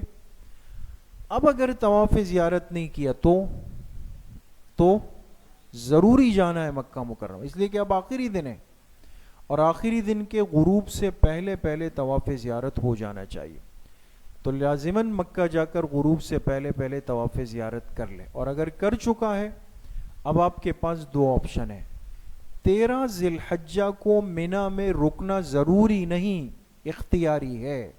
جناب نبی کریم صلی اللہ علیہ وسلم نے جو حج فرمایا، آپ 13 ذی الحجہ کو مینا میں رکے تھے. آپ رکے اور آپ نے 13 کو بھی تینوں شیاطین کو 7 کنکر مارے تھے. بات سمجھ گئے دوست؟ جی چلے آپ. تو اب دیکھیں 12 کو آپ کے پاس دونوں آپشن ہیں، یا آپ مکہ آ جائیں یا اگر آپ 13 کے لیے رکنا چاہیں تو آپ مینا کے اندر رک جائیں. یہاں ایک مشورتاً ایک بات عرض ہوگی، اگر آپ فیملی کے ساتھ ہیں تو نہ رکیں، مشکلات ہوتی ہے. تقریباً مجمع نکل چکا ہوتا ہے، الا یہ کہ آپ کے گروپ کی کوئی ترتیب بنے، ورنہ ویسے فیملی کے ساتھ نہ رکیں. اور اگر آپ اکیلے ہیں یا نوجوان ساتھی ہیں یا دوست ہیں یا صرف مرد حضرات ہیں تو رکنا پھر رک سکتے ہیں، اور اچھا ہے رک جائے تاکہ یہ سنت بھی پوری ہو جائے. اور 13 ذی الحجہ کو بھی رمی کر کے واپس جائیں. جی 13 ذی الحجہ کی رمی، لیکن اجازت ہے کہ طلوع شمس یعنی سورج نکلنے کے بعد بھی جا کر آپ تینوں جمرات کی رمی کر سکتے ہیں. البتہ 13 کو بھی بہتر یہ ہے کہ یہ رمی کب ہو؟ زوال کے بعد ہو. جی بات سمجھ گئے؟ اب آپ کا تقریباً حج ہو گیا، صرف ایک واجب رہ گیا، وہ ہے طواف وداع. وطن واپسی سے پہلے طواف وداع کر لے. یہ واجب ہے جو حج کا آخری عمل ہے. بات سمجھ گئے؟ اور اس میں یاد رکھیں کہ جو بھی آخری طواف ہوتا ہے، یاد رکھیں وہ خود بخود طواف وداع بن جاتا ہے، خود بخود بن جاتا ہے. لہذا طواف وداع میں آپ نارمل کپڑوں میں ہیں، 7 چکر لگائیں، 2 رکعت نفل پڑھیں، آپ کا طواف وداع ہو جائے گا. جی 7 چکر اور 2 رکعت نفل مقام ابراہیم پہ جگہ ملے، نہیں تو پورے حرم میں کہیں بھی پڑھ سکتے ہیں. جی ہو گیا حج دوستو؟ ہو گیا؟ بات کچھ سمجھ میں آ گئی؟ اب میں آپ سے کچھ سوالات پوچھ لوں دوستو. حج شروع کون سی تاریخ کو ہوا؟ ختم 12 کو، اور اختیاری دن 13 کو. 8 کو مکہ سے نکل کے کہاں گئے؟ مینا گئے. مینا میں کیا کام کیا؟ نمازیں پڑھی. کتنی نمازیں؟ 4. 9 ذی الحجہ کی فجر بھی کہاں پڑھی؟ مینا میں پڑھی. 5 نمازیں ہو گئی مینا میں. فجر پڑھ کے مینا چھوڑ کر کہاں کے لیے نکل گئے؟ عرفات کے لیے. شاباش. عرفات پہنچنے کے بعد ظہر اور عصر ایک ساتھ پڑھیں گے اگر ہمیں کون مل جائے؟ امام الحج مل جائے. تو دونوں نمازیں ظہر کے وقت میں، اور اگر امام الحج نہ ملے تو ظہر کے وقت پہ اور عصر کے وقت۔ عرفات میں اصل کام کیا ہے؟ دعا مانگنی ہے۔ کب تک دعاؤں میں مشغول رہنا ہے؟ مغرب تک۔ مغرب کا وقت ہو جائے تو مغرب پڑھنی ہے عرفات میں؟ نہیں پڑھنی۔ مغرب چھوڑ کر کہاں کے لیے نکلنا ہے؟ مزدلفہ کے لیے۔ مزدلفہ پہنچیں گے، رات کو مزدلفہ میں خیمہ نہیں ہوگا، کھلے آسمان کے نیچے ہوں گے۔ وضو کریں گے، پہلے کون سی نماز پڑھیں گے؟ مغرب کی، پھر کون سی نماز؟ عشاء کی۔ اس کے بعد کیا جمع کریں گے؟ کنکریاں۔ کتنی کنکر جمع کر لیں؟ 70 کنکریاں اپنے پاس کم از کم جمع کر لیں۔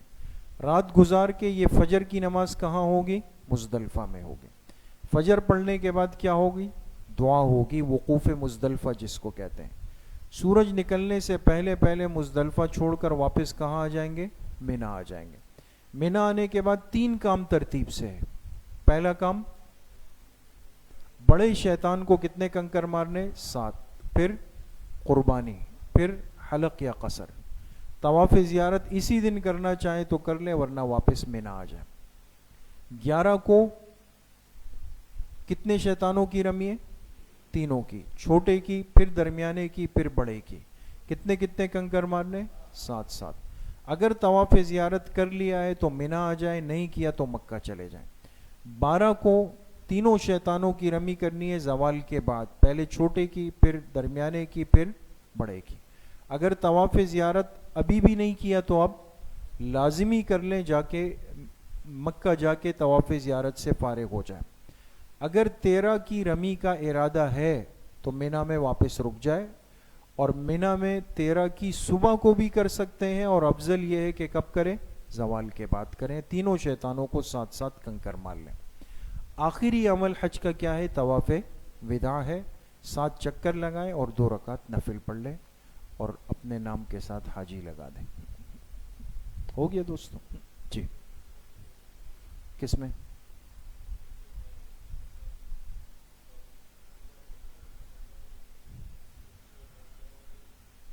جی، یہ تو ایک سوال ہے، اور انشاءاللہ بعد میں دیکھتے ہیں موقع ملے، لیکن اچھا ایک ضروری سوال ہے۔ اگر مکہ میں 15 دن آپ کے گزر چکے ہیں اور پھر آپ مینا پہنچتے ہیں، تو چونکہ آپ مسافر نہیں رہیں گے، پھر اس صورت میں پھر آپ کو مینا کے اندر پوری ہی نماز پڑھنی پڑے گی۔ ٹھیک ہے جی۔ اب جنایات کا اصول دیکھیں۔ جنایات کہا جاتا ہے کہ حاجی حج کے احرام میں کوئی غلطی کر جائے۔ اب غلطی بہت تفصیل ہے، ہم اختصار کی طرف آئیں گے کہ حاجی کو حالت احرام میں خوشبو نہیں لگانی، ناخن نہیں کاٹنے، بال نہیں کاٹنے، ہے نا، ان سب چیزوں سے بچنا ہے۔ لیکن اگر اس سے اس صورتحال میں کوئی غلطی ہو جائے تو اس غلطی کا ازالہ کیسے کریں گے؟ تو غلطی کرنے کو کہا جاتا ہے جنایت۔ کیا کہتے ہیں دوستوں؟ جنایت کہا جاتا ہے۔ اور اس جنایت سے نکلنے کا جو طریقہ ہوتا ہے اس کو دم کہا جاتا ہے۔ پورے حج کے اندر یاد رکھیں، اب تفصیلات میں نہیں جائیں گے، یہ آپ علماء سے پوچھیں گے۔ پورے حج میں 2 غلطیاں ایسی ہیں کہ اگر حاجی کر لے 2 غلطیاں تو اسے اونٹ دینا پڑتا ہے۔ کیا دینا پڑتا ہے؟ اونٹ۔ 2 غلطیاں ایسی ہیں۔ اور باقی غلطیاں وہ ہے کہ اگر حاجی نے وہ کر لی اور وہ واجب درجے کی غلطی ہے تو اس صورت میں حاجی کو دم، یعنی اس کو بکرا یا دمبا جو ہے وہ ذبح کرنا پڑتا ہے۔ اور ایک ہوتا ہے چھوٹی موٹی ہلکی پھلکی غلطی ہوتی ہے جو استحباب کے درجے میں، اگر وہ غلطی ہو گئی تو آپ علماء سے پوچھیں گے، وہ آپ کو کہیں گے کہ آپ صدقہ دے دیجیے۔ تو صرف 2 صورتوں میں کیا دینا پڑتا ہے؟ اونٹ، جس کو بدنہ کہتے ہیں۔ باقی صورتوں میں دم یعنی بکرا یا دمبا ذبح کرنا پڑتا ہے، اور جو چھوٹی موٹی غلطی ہوتی ہے اس میں صدقہ دینا پڑتا ہے، ہر ایک کی مقدار۔ لیکن میں اس میں آپ سے عرض کروں گا کہ علماء سے رابطے میں رہیں، اور اگر آپ کے گروپ میں علماء ہیں تو ان کے ساتھ جڑے رہیں، ورنہ آپ جہاں آپ کی رہائش ہے قریبی مسجد کے ائمہ علماء کا واٹس ایپ نمبر ساتھ رکھیں، اور کسی بھی مسئلے کے لیے ان سے رجوع کریں، یا آپ کے گروپ لیڈر آپ کی جو رہنمائی کرے اسی کے ساتھ جڑے رہیں۔ جی آگے چلیں۔ آگے چلیں، یہ بات بہت لمبی ہو جائے گی. جی ختم. اب مدینہ منورہ حاضری، حج مکمل ہو گیا، مکہ مکرمہ کے دن پورے ہو گئے، آخری دنوں کے لیے آپ کو لے آئیں گے مدینہ منورہ. ایک صورت یہ ہے. دوسری صورت جو عرض کی کہ ممکن ہے کہ کراچی سے آپ کی ڈائریکٹ فلائٹ کہاں کے لیے ہو؟ مدینہ منورہ کے لیے. یہ بھی ہو سکتا ہے کہ مدینہ منورہ کے ایام 8-9 دن جو ہو وہ پہلے ہو، پھر وہاں سے فارغ ہو کر آپ مکہ مکرمہ حج کے لیے آ جائیں. بہر دو صورت، چاہے پہلے جائیں چاہے بعد میں جائیں، مدینہ منورہ کے ایام کیسے گزارنے ہیں، وہاں کیا کرنا ہے، چونکہ وہاں جانے کا جو اصل مقصود ہے وہ حاضری ہے، سلامی پیش کرنی ہے رحمت کائنات جناب رسول اللہ صلی اللہ علیہ وسلم کی بارگاہ اقدس میں. آپ کے روضہ مبارکہ پر سلام پیش کرنا ہے، اس کی زیارت کرنی ہے، مسجد نبوی شریف میں نمازیں پڑھنی ہے، وہاں کی زیارات کرنی ہے، اور درود شریف اور اعمال کے اہتمام کے ساتھ یہ دن گزارنے ہیں.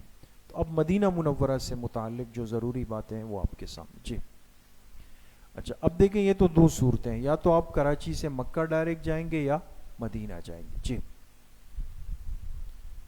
ممکن ہے آپ مدینہ ایئرپورٹ اتریں گے تو مدینہ ایئرپورٹ میں سامان، ہوٹل، مسجد نبوی کے راستے، روضہ اقدس پر حاضری، 40 نمازیں ترتیب کے ساتھ کہ درمیان میں کوئی وقفہ نہ آئے، وہاں کے امام کے پیچھے تکبیر اولیٰ کے ساتھ مل جائے، مدینہ منورہ کی زیارات.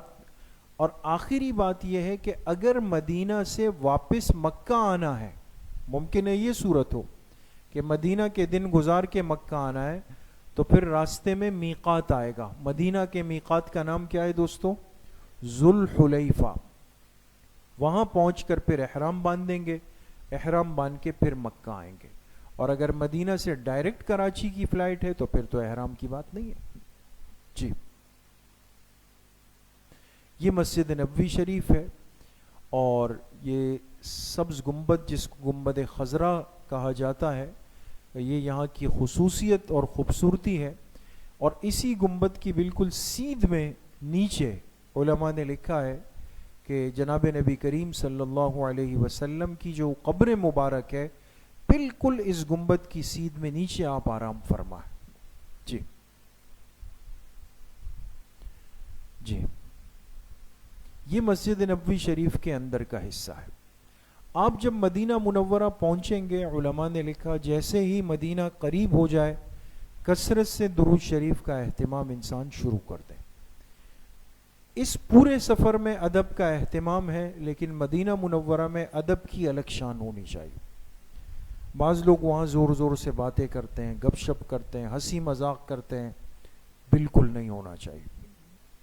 آہستہ باتیں، خاص طور پہ مسجد نبوی شریف میں بالکل آہستہ بات، زور زور سے باتیں نہ ہو، گپ شپ نہ ہو، ساتھیوں کی مجلسیں نہ لگے، دوستوں کو ڈھونڈ لے نہیں کہ بھئی یہاں ملیں گے وہاں ملیں گے. یہ وہاں نہیں کرنا ہے، تو مختصر وقت ہے، تو اس لیے آداب کے ساتھ. مسجد نبوی شریف میں جب داخل ہو تو مسجد میں داخل ہونے کا جو طریقہ ہے، سیدھا پیر رکھیں، آپ جس دروازے سے بھی جائیں، داخل ہونے کی دعا پڑھیں، بسم اللہ والصلاۃ علی رسول اللہ اللہم افتح لی ابواب رحمتک، یہ پڑھ کے پھر اگر مکروہ وقت نہیں ہو تو 2 رکعت تحیۃ المسجد مسجد نبوی شریف میں کہیں پر بھی پڑھ لی جائے.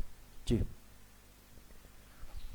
اس کے بعد جو اصل مقصد ہے وہ ہے حضور علیہ الصلاۃ والسلام کی قبر مبارک پر جا کر آپ کو سلام پیش کرنا، جو ہر مسلمان کی ساری زندگی کی خواہش ہے. اللہ ہم سب کو نصیب فرمائے اور بار بار نصیب فرمائے. مدینہ منورہ جانے کے بعد جلد بازی نہیں کرنی، انسان کو صاف ستھرا ہونا ہے. صاف ستھرے کپڑے، زائد بالوں کی صفائی، خوشبو کا اہتمام، کنگھی کا اہتمام، سرمے کا اہتمام. جیسے انسان ایک خاص جگہ جاتا ہے، تیار ہوتا ہے. علماء نے لکھا ہے کہ مسجد نبوی جاتے ہوئے انسان اپنے آپ کو خوب تیار کرے، عام کپڑوں میں نہ جائے، میلے کچیلے کپڑوں میں نہ جائے، بغیر غسل کے نہ جائے، بغیر خوشبو کے نہ جائے. یہ نہ کرے بھائی، یہ تو نصیب والوں کو ملتا ہے بھائی، قسمت والوں کو یہ بات ملتی ہے. اس لیے خوب تیار ہو کر انسان اہتمام کر لے. کوشش کریں اگر سفید لباس ہو اس کا اہتمام کر لیں. مسجد نبوی میں داخل ہونے کے بعد 2 رکعت تحیت المسجد پڑھ لیں, اور اب سلام کے لیے جب آپ جانے کا ارادہ کریں تو اس سے پہلے کیا کریں, تھوڑی سی تلاوت کر لیں, قرآن کا کوئی بھی حصہ پڑھ لیں, تھوڑا سا پڑھ لیں. اس کے بعد درود شریف 100 مرتبہ اگر وقت ہو تو وہ پڑھ لیں, نہیں تو کم از کم 11 مرتبہ پڑھ لیں. سمجھ رہے ہیں دوستوں؟ تلاوت کر لی, درود شریف پڑھ لیا, اور پھر اس کے بعد کچھ رقم, کچھ ریال وہ صدقے کی نیت کے ساتھ کہ بھئی اللہ پاک نے مجھے یہ بڑا موقع دیا ہے, وہ کسی بھی ضرورت مند حرم کے خادم کو آپ دے دیجئے, وہاں ان کو بھی دے سکتے ہیں. وہ دینے کے بعد پھر آپ سلامی کے لیے روانہ ہو جائیں گے. جس دروازے سے سلامی پیش کرنے کے لیے آپ کو داخل کیا جائے گا اس دروازے کا نام ہی ہے کیا ہے, باب السلام, کہ سلامتی کا دروازہ ہے. اس دروازے تک جانے کا جو سرکل ہے وہ اس وقت کافی بڑا کر دیا گیا ہے. اب جو ساتھی جا چکے ہیں, جو جائیں گے انشاءاللہ دیکھ لیں گے. تو یہ پورا سفر اس میں یہ نہ ہو کہ بھئی یہ کیا ہو گیا اور یہ اتنا بڑا چکر لگا دیا. ہم بڑی مقدار میں غیبت پہلے کر چکے ہوتے, یہ نہیں کرنا. جتنے قدم زیادہ ہوں گے, بھئی کس کے لیے زیادہ ہو رہے ہیں, کس ذات سے ملاقات کے لیے جا رہے ہیں, کس مقام پہ حاضری دینے جا رہے ہیں, تو سعادت کی بات ہے. تو لہذا نظم کے ساتھ اور چھوٹے چھوٹے قدم لیتا ہوا, اور درود شریف کے جتنے کلمات آپ کو یاد ہے, جتنے صیغوں کے ساتھ درود شریف آتی, وہ پڑھتے رہیں, پڑھتے ہوئے جائیں. باب السلام تک آپ پہنچ جائیں گے. بعض دفعہ رش کی وجہ سے وہ ترتیب بنا بنا کر اندر کر رہے ہوتے, رش ان کے تابع بنے. یہ باب السلام میں داخل ہونے کا رستہ ہے, یہاں سے داخل ہو جائیں گے. جیسے یہاں سے داخل ہو, اپنے جسم پر, اپنی آنکھوں پر, دل دماغ پر ایک ادب کی کیفیت لے آئے, زیادہ اوپر نہ دیکھیں. درود شریف پڑھتے ہوئے حضور علیہ السلام کی قبر مبارک کی طرف آپ جانا شروع کر دیں گے. چلتے چلتے چلتے بالآخر آپ کے سامنے یہ سنہری جالیاں آ جائیں گی, اور ان سنہری جالیوں میں یاد رکھیں آپ کو یہ بڑا دائرہ نظر آ رہا ہے جس پر گرین کلر کا سرکل بنا نظر آ رہا ہے دوستو. یہ جو بڑا دائرہ ہے یہ اس بات کی علامت ہے کہ وہ مقام ہے جہاں حضور علیہ الصلاۃ والسلام پر سلام, درود و سلام ہم نے پیش کرنا ہے. یہ وہ دائرہ. اس سے پہلے بھی اسی طرح کی ایک جالی آتی ہے, دیکھیں جو برابر والی جالی ہے نا, اس طرف کریں, اس سے پہلی والی جالی نہیں ہے, دیکھیں اس سے پہلے بھی اس طرح کی جالی ہے جو اس کے برابر میں ہے. یہاں پر لائیں یہ ایرو, یہ لال پوائنٹ یہاں پر لائیں. یہ جو آپ کو نظر آ رہے ہیں نا 2 چھوٹے چھوٹے سرکل, یہ اس بڑے سرکل سے اس طرف بھی اسی طریقے کے بنے ہوئے ہیں. تو بہت سارے لوگ سمجھتے ہیں کہ شاید سلام یہاں پیش کرنا ہے, ایسا نہیں. آپ تسلی رکھیں, اور جب یہ بڑا سرکل آ جائے جس پر گرین کلر کا دائرہ بنا ہوا ہے, یہ وہ مقام اور وہ جگہ ہے جہاں حضور علیہ الصلاۃ والسلام کا بالکل رأس مبارک, آپ کا چہرہ مبارک بالکل اس کی سیدھ میں ہے. اس لیے بالکل اس کے سامنے کھڑا نہیں ہونا. علماء نے ادب لکھا, جیسے انسان دنیا میں کسی بڑے کے پاس جاتا ہے تو بالکل اس کی آنکھوں میں آنکھیں ڈال کے یا چہرے کے سامنے کھڑا ہونا ادب کے خلاف سمجھتا ہے. پھر حضور کی آداب کیا ہوں گے؟ تھوڑا سا اس سے پہلے ترچھا ہو کے کھڑا ہو جائے, تھوڑا سا اس جگہ سے پہلے, اور یہاں کھڑے ہو کر اب درود و سلام پیش کرنا ہے, صلاۃ و سلام پیش کرنا ہے. اب صلاۃ و سلام وہاں کیسے پیش کریں گے؟ جی, صلاۃ و سلام کے جو کلمات ہیں وہ لے, یہ دیکھیں دوستو. اب یہاں کا حق یہ ہے کہ یہاں ان کلمات کے ساتھ صلاۃ و سلام کو پیش کیا جائے. اب غور کیجئے گا دوستو, اس لیے کہ امت مسلمہ کا عقیدہ ہے, اہل سنت والجماعت کا عقیدہ ہے کہ آپ علیہ الصلاۃ والسلام اپنی قبر مبارک میں اپنے جسد مبارک کے ساتھ حیات ہے. اللہ نے آپ کو آپ کی قبر مبارک میں حیات دی ہوئی ہے, اور جب کوئی مسلمان امتی آپ کے قبر پہ کھڑے ہو کر اسی جگہ سلام پڑھتا ہے تو آپ علیہ الصلاۃ والسلام بنفس نفیس اپنے امتی کا سلام سنتے ہیں اور قبر مبارک سے اس کا جواب بھی ارشاد فرماتے ہیں. بات سمجھ گئے؟ اور دور سے جو بندہ صلاۃ و سلام پڑھتا ہے، جیسے ہم کراچی میں ہم درود شریف تو پڑھیں گے، تو حدیث پاک میں آتا ہے فرشتوں کی جماعت ہے جو امتی کا درود وصول کرتی ہے اور جا کر حضور علیہ السلام کے بارگاہ اقدس میں پیش کر دیتی. لیکن وہاں جب کھڑے ہوں تو اس عقیدے کے ساتھ کہ آپ علیہ السلام کے بالکل سامنے ہوں، اللہ نے آپ کو آپ کی قبر میں حیات دی ہوئی ہے، آپ میرا صلاۃ و سلام خود سن رہے ہیں، میری آواز کو، اور اس کا جواب ارشاد فرما رہے ہیں. لہٰذا وہاں کا حق یہ ہے کہ وہاں اس انداز میں صلاۃ و سلام پیش کریں. اب یہ چند کلمات ہیں، اگر یہ سب ذہن میں ہو تو بہت اچھا ہے، ورنہ صرف الصلاۃ والسلام علیک یا رسول اللہ، الصلاۃ والسلام علیک یا نبی. میرے ساتھ ایک مرتبہ پڑھ لیں گے ساتھی تو اچھا ہو جائے گا نا. پڑھے الصلاۃ والسلام علیک یا رسول اللہ، الصلاۃ والسلام علیک یا نبی اللہ، الصلاۃ والسلام علیک یا حبیب اللہ، الصلاۃ والسلام علیک یا خیر خلق اللہ، الصلاۃ والسلام علیک یا رحمتا للعالمین، الصلاۃ والسلام علیک یا شفیع المذنبین، الصلاۃ والسلام علیک یا خاتم النبیین، الصلاۃ والسلام علیک یا سید الانبیاء والمرسلین صلی اللہ علیہ وسلم. اب آخر میں، بالکل آخر میں کیا کہیں؟ الصلاۃ والسلام علیک وعلی سائر الانبیاء والمرسلین وعباد اللہ الصالحین. سمجھ؟ یہ سارے کلمات. اور اگر یہ سب مشکل ہے تو جتنے کلمات آپ کو یاد ہو وہ کلمات آپ حضور کی خدمت میں اس نیت سے پیش کر دیں کہ میں آپ کو صلاۃ و سلام پیش کر رہا ہوں. اہم بات یہ کہ آپ جائیں گے تو ساتھی کہیں گے جی میرا سلام پیش کر دیں، میرا سلام پیش کر. تو یہ بڑی، پھر انسان کہتا ہے بھی کیسے پیش کروں، مجھے کہنا کیا ہے وہاں پہ. تو یہ جملہ یاد رکھیں، پڑھیں الصلاۃ والسلام علیک یا رسول اللہ صلی اللہ علیہ وسلم منی ومن. اب من کے بعد یہاں تو فلان لکھا ہے نا، آپ نے فلان نہیں کہنا ہے. اب آپ نے اس ساتھی کا نام لینا جس نے آپ کے ذمے لگایا، تو لہٰذا ان کا نام لے لیں. اور سب سے آسان طریقہ یہ ہے کہ من کے بعد کہے من جمیع المؤمنین والمؤمنات والمسلمین والمسلمات. اے اللہ پوری امت مسلمہ کے مردوں اور عورتوں کی طرف سے آپ کی خدمت اقدس میں سلام پیش. تو آپ کی ذمہ داری بھی پوری ہو گئی، آپ نے سب کا سلام بھی پیش کر دیا. ٹھیک ہو گیا دوستوں؟ جی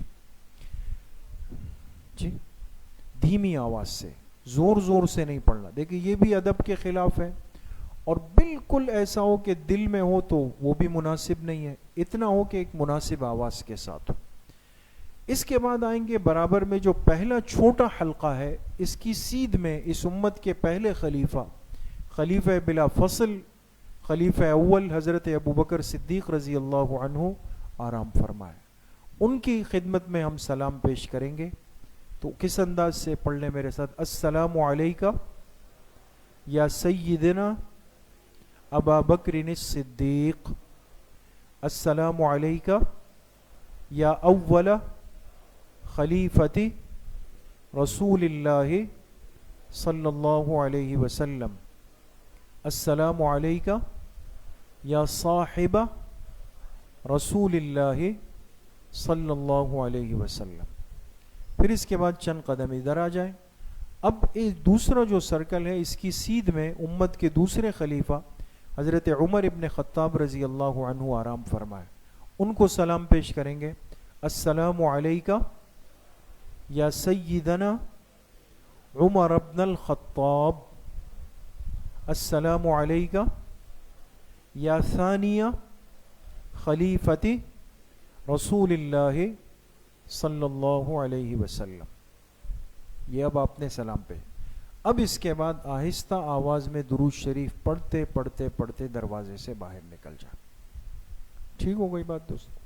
یہاں میں 2 باتیں بلکہ 3 باتیں آپ سے عرض کروں گا سلامی پیش کرنے میں تمام ساتھیوں سے. نمبر 1، موبائل ہاتھ میں کبھی نہ پکڑیں. اس جگہ کی بہت بڑی بے ادبی ہے کہ لوگ یہاں پہنچتے ہیں تو موبائل لائیو ہو جاتے ہیں. گھر والوں سے کہتے ہیں جی میں ابھی پہنچ گیا، اب دیکھیں یہاں پہ پہنچ گیا. وہ ادب کی اتنی بڑی جگہ کے اندر آواز سے باتیں ہیں، وہاں سے شور ہے، یہاں سے شور ہے، اور یہ کیمرہ کھلا ہوا ہے. کبھی مت کریں. جس نے آپ کو کہا ہے ان کا سلام پیش کر دیں، بس موبائل ہاتھ میں نہ رکھیں. دوسرا، حتی الامکان پوری کوشش کریں کہ جوتے ہاتھ میں نہ پکڑیں. یہ ادب کے بھی خلاف ہے، اور وہاں پہ تلویث یعنی چپل سے کچرا گرنے کا خطرہ ہوتا ہے. یا تو ہاتھ میں نہیں ہو، یا یہ کہ جو بیگ ہوتے ہیں چپل کے وہ پہن کے اپنے پیچھے لٹکا دیں، یا تھیلی وغیرہ میں ہو. اس طرح ہاتھ میں نہ پکڑیں. تیسرا اہم کام یہ ہے کہ جو ترتیب پہ آپ کو چلائیں اس پہ چلیں. وہاں شرطے کھڑے ہوتے ہیں، نظم بنا رہے، وہ آپ کو کہیں گے بھئی چلیں چلیں چلیں. اب ہم کیا ہو جاتے ہیں؟ اکڑ جاتے ہیں، ڈٹ جاتے ہیں، یا ادھر ادھر ہونے کی کوشش. ایسا بالکل بھی نہیں، آداب کے خلاف ہے. صلاۃ و سلام پیش کریں اور نظم کے ساتھ وہاں سے چلتے چلے جائیں. جی اچھا، یہ ریاض الجنہ کا حصہ ہے، اور وہ جگہ ہے جس کے بارے میں حدیث پاک میں آپ علیہ السلام نے فرمایا ما بین بیتی و منبری روضۃ من ریاض الجنہ. میرے گھر اور قبر کے درمیان جنت کے ٹکڑوں میں سے ایک ٹکڑا ہے. تو یہ ایک خاص حصہ ہے. پہلے تو کھلا ہوتا تھا، اب اس کی ایک اپلیکیشن بنی ہوئی ہے، اور اس کے ذریعے سے آپ کو اس کا وقت لینا پڑتا ہے. ایک نظم ہے، ایک سسٹم ہے. موقع مل جائے تو اس میں جا کے انسان 2 رکعت 4 رکعت نفل. اس کی علامت یہ ہے کہ یہ دیکھیں جو پیلر جتنے بنے ہوئے نا، یہ جو ریڈ کلر کا ہمارا سرکل ہے نا، یہ بتا رہا ہے آپ کو کہ یہ براؤن کلر، جن پیلرز کے اوپر براؤن کلر ہوا ہے، یہ پورا ٹکڑا جو ہوگا یہ ریاض الجنہ کا ٹکڑا ہے اندر کی طرف. جی یہ بھی تقریباً حصہ اس کے اندر اب آ چکا ہے، عام کھلا ہوا نہیں. یہ چبوترا ہے، اور معروف ہے کہ اصحاب صفہ، وہ صحابہ جو علم سیکھتے تھے، وہ اس جگہ پر بیٹھتے تھے. ایک چبوترا سا بنا ہوا ہے. جی یہ بھی اصحاب صفہ کا چبوترا ہے. یہ وہ ممبر ہے جو حضور علیہ الصلوۃ والسلام نے جہاں کھڑے ہو کر کے نمازیں پڑھائی. حضرت عثمان رضی اللہ عنہ کے دور میں 2 صفیں آگے کر دی گئی، آگے چلے گئے. اب امام جہاں کھڑے ہوتے ہیں امام المدینہ، وہ حضرت عثمان رضی اللہ عنہ والا محراب ہے، وہ آگے ہو چکا ہے. جی یہ چند ستون ہیں ریاض الجنہ کی حدود میں خاص قسم کے. اگر آپ اندر جانے کا موقع ملے تو آپ کو یہ نظر آئیں گے. یہ استوانہ عائشہ ہے رضی اللہ عنہ. حضرت عائشہ رضی اللہ عنہ کا جو حجرہ تھا وہ بالکل اس سے جڑا ہوا تھا. آپ جب اعتکاف میں بیٹھتے تو اس کے ساتھ جڑ کر، اور ام المومنین حضرت عائشہ رضی اللہ عنہ فرماتی ہے کہ آپ اعتکاف میں ہوتے اور میں گھر کی کھڑکی سے ہاتھ نکال کر آپ کے سر مبارک کے بالوں کو دھو لیا کرتی تھی. جی استوانۃ السریر، سب سے زیادہ آپ علیہ الصلوۃ والسلام نے اس جگہ پر اپنی کمر مبارک لگائی ہے، ٹیک لگائی ہے، لوگوں سے ملاقات فرمائی ہے. استوانۃ السریر، اس لیے علماء نے لکھا ہے یہاں پر 2 رکعت نفل پڑھنا بہت افضل ہے. جی یہ ریاض الجنہ کا حصہ ہے دوستو. جی یہ ہے قبرستان جنت البقیع کا. آپ بالکل جب سلامی پیش کر کے نکلیں گے، سامنے یہ مدینہ منورہ کا بابرکت قبرستان ہے، جس کو بقیع غرقت کہتے ہیں حدیث کے اندر. جنت البقیع قبرستان، اس میں بلا مبالغہ ہزاروں صحابہ، تابعین، تبع تابعین، اس امت کے اولیاء اللہ آرام فرمائے. اور اس کے بالکل بیچ میں قبر ہے اس امت کے تیسرے خلیفہ حضرت عثمان ابن عفان رضی اللہ عنہ. خیر فجر کی نماز کے فوراً بعد اور عصر کے فوراً بعد بقیع میں جا سکتے ہیں، سال بسال اس میں بھی ایک ترتیب بنتی چلی جا رہی. پہلے تو بالکل آسانی تھی, پھر ایک بڑا گول سرکل بنا دیا, اور اب محدود حصے تک آپ کو اندر لے جائیں گے, دوسری جگہ سے اتار لیں گے. خیر بہرحال کم از کم انسان ایک دفعہ جائے اور سب کے لیے اجتماعی دعا کر لے. وہاں سے نہ پتھر اٹھائیں نہ مٹی اٹھائیں, اور یہ چیزیں مناسب نہیں ہے. وہ حضرات بھی اس کو محسوس کرتے ہیں, پھر ایسے ہی بے اکرامی ہوتی ہے. تو ان کے حضرات کے لیے دعا کرے, اپنے حق میں بھی اللہ پاک سے دعا کرے. بڑے بابرکت ہستیاں یہاں پر ازواج مطہرات آرام فرما رہی ہے, آپ علیہ الصلوۃ والسلام کی صاحبزادیاں آرام فرما رہی ہے, اور بڑے بڑے حضرات یہاں پہ آرام فرمائے. جی, مدینہ منورہ کی مشہور مسجد قباء, یہ یہاں کی بڑی زیارت ہے, اور یہ وہ مسجد ہے جو مسجد نبوی شریف سے بھی پہلے اس کی بنیاد رکھی گئی. پہلے یہ علاقہ مدینہ سے باہر تھا, اب تو مدینہ منورہ میں ہی شامل ہے. مسجد قباء بہت بڑی فضیلت کی جگہ ہے. حدیث پاک میں آتا ہے, آپ علیہ السلام نے فرمایا کہ جس شخص نے وضو کیا, پاک صاف ہوا, اور جا کر مسجد قباء میں 2 رکعت نفل پڑھ لی, اس کو مقبول عمرے کا ثواب ملے گا. مقبول عمرے کا ثواب, 2 رکعت نفل. اور آپ علیہ السلام کا اپنا معمول ہفتے کے دن کا تھا کہ آپ ہفتے کے دن فجر پڑھ کے چلے جاتے, اشراق تک پہنچ جاتے, اشراق کی 2 رکعت نفل پڑھ کے واپس آتے. کوشش کریں کہ ہفتے کے دن نہیں تو جو آپ کی ترتیب بن جائے سہولت کے ساتھ جائیں, 2 رکعت 4 رکعت نفل ضرور پڑھنے چاہیے. جی, یہ مسجد قباء باہر سے, یہ مسجد قباء محراب کی طرف سے, یہ ہے مسجد قبلتین, یہ بھی دوسری زیارت. آپ علیہ الصلوۃ والسلام جب مدینہ منورہ آئے تو 17 مہینے آپ نے بیت المقدس مسجد اقصی کی طرف رخ کر کے نماز پڑھائی, اور 17 مہینے بعد پھر حکم آیا تو قبلہ تبدیل ہوا. تو جس جگہ قبلے کی تبدیلی کا حکم آیا جس مسجد میں, اس کو مسجد قبلتین کہا جاتا ہے. اس وقت آپ مسجد نبوی میں نہیں تھے, آپ ایک معاملے کو حل کرنے کے لیے ایک بستی میں آئے ہوئے تھے, ایک قریہ میں, اور اس جگہ ظہر کی نماز پڑھا رہے تھے. تو اللہ کا حکم آیا تو قبلہ تبدیل ہوا, اور قیامت تک کے لیے بیت اللہ شریف کو قبلہ بنا دیا گیا. تو یہ مسجد قبلتین ہے, اس کی بھی زیارت کرنی چاہیے. یہاں بھی موقع ملے 2 رکعت نفل پڑھنے چاہیے.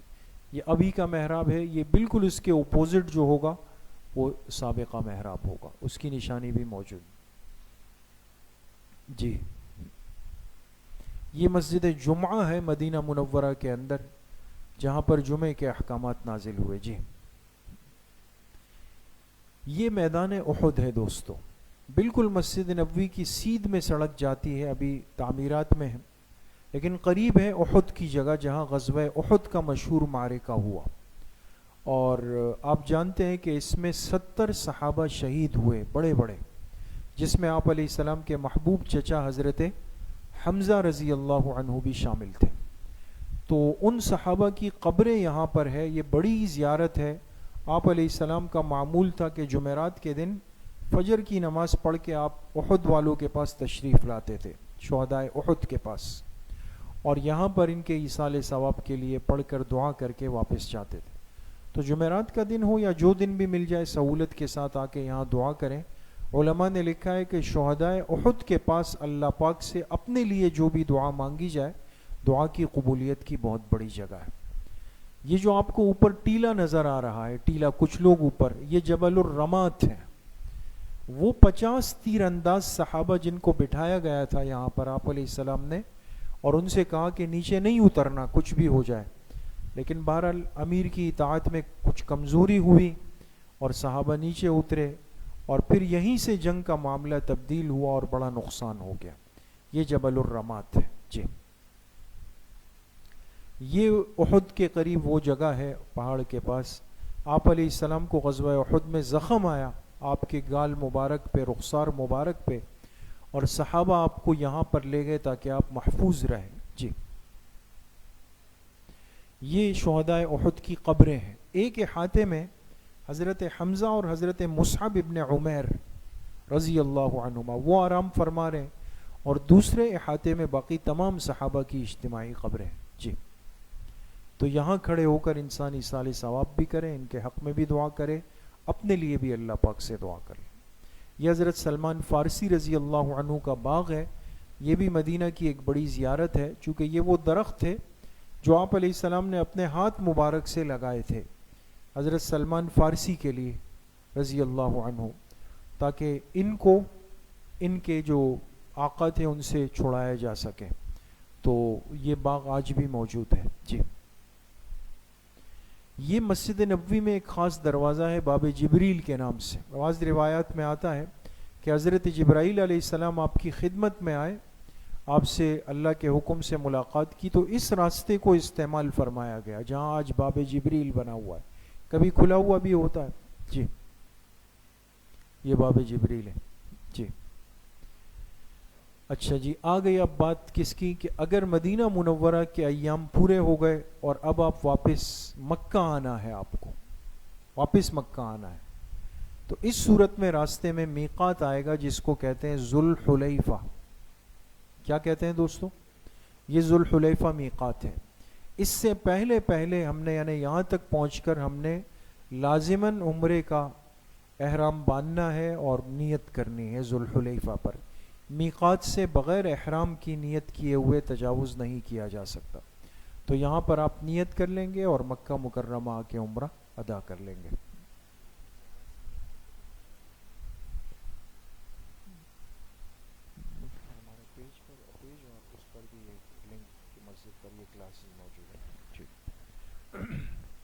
ٹھیک ہو گئی بات؟ جی اچھا، اب مکہ مکرمہ کے اعمال بھی پورے ہو گئے، مدینہ کے، اب واپس آپ نے کراچی آنا ہے. تو کراچی آنے سے پہلے کیا شاپنگ کرنی ہے آپ کو؟ 2 چیزیں ضروری ہے. ایک تو مکہ مکرمہ میں آب زمزم ہے. پہلے تو یہ ہوتا تھا کہ ابھی مکہ سے ہی لوگ زمزم بھر لیتے تھے، اب تو چونکہ اصول بن چکا ہے تو آپ کو آپ کے ایئرپورٹ پہ زمزم کا کین لینا پڑے گا 5 لیٹر کا، 12.5 ریال غالباً، تو وہ لینا پڑے گا. اس سے زیادہ کسی حاجی کے لیے زمزم لے جانا الاؤ نہیں. چھوٹی موٹی بوتلیں لوگ بیگوں میں ادھر ادھر کر کے رکھ لیتے ہیں، لیکن بہرحال ان چیزوں سے اجتناب کریں دوستو. پریشانی ہوتی ہے، لائنیں لگی ہوئی ہے، لوگ بیگوں میں کین چھپا لیتے ہیں، پھر وہ نکالتے ہیں، پھر دل پہ بوجھ آتا ہے اتنی محنت سے بھرا تھا. اس لیے تسلی رکھیں. تو لہٰذا جتنا مل جائے وہ کین لے کر آپ نے، مکہ کا جو ہدیہ ہے وہ زمزم ہے، مدینہ کا جو ہدیہ ہے وہ وہاں کی کھجور ہے، اور کھجوروں کی بہت ساری اقسام ہے.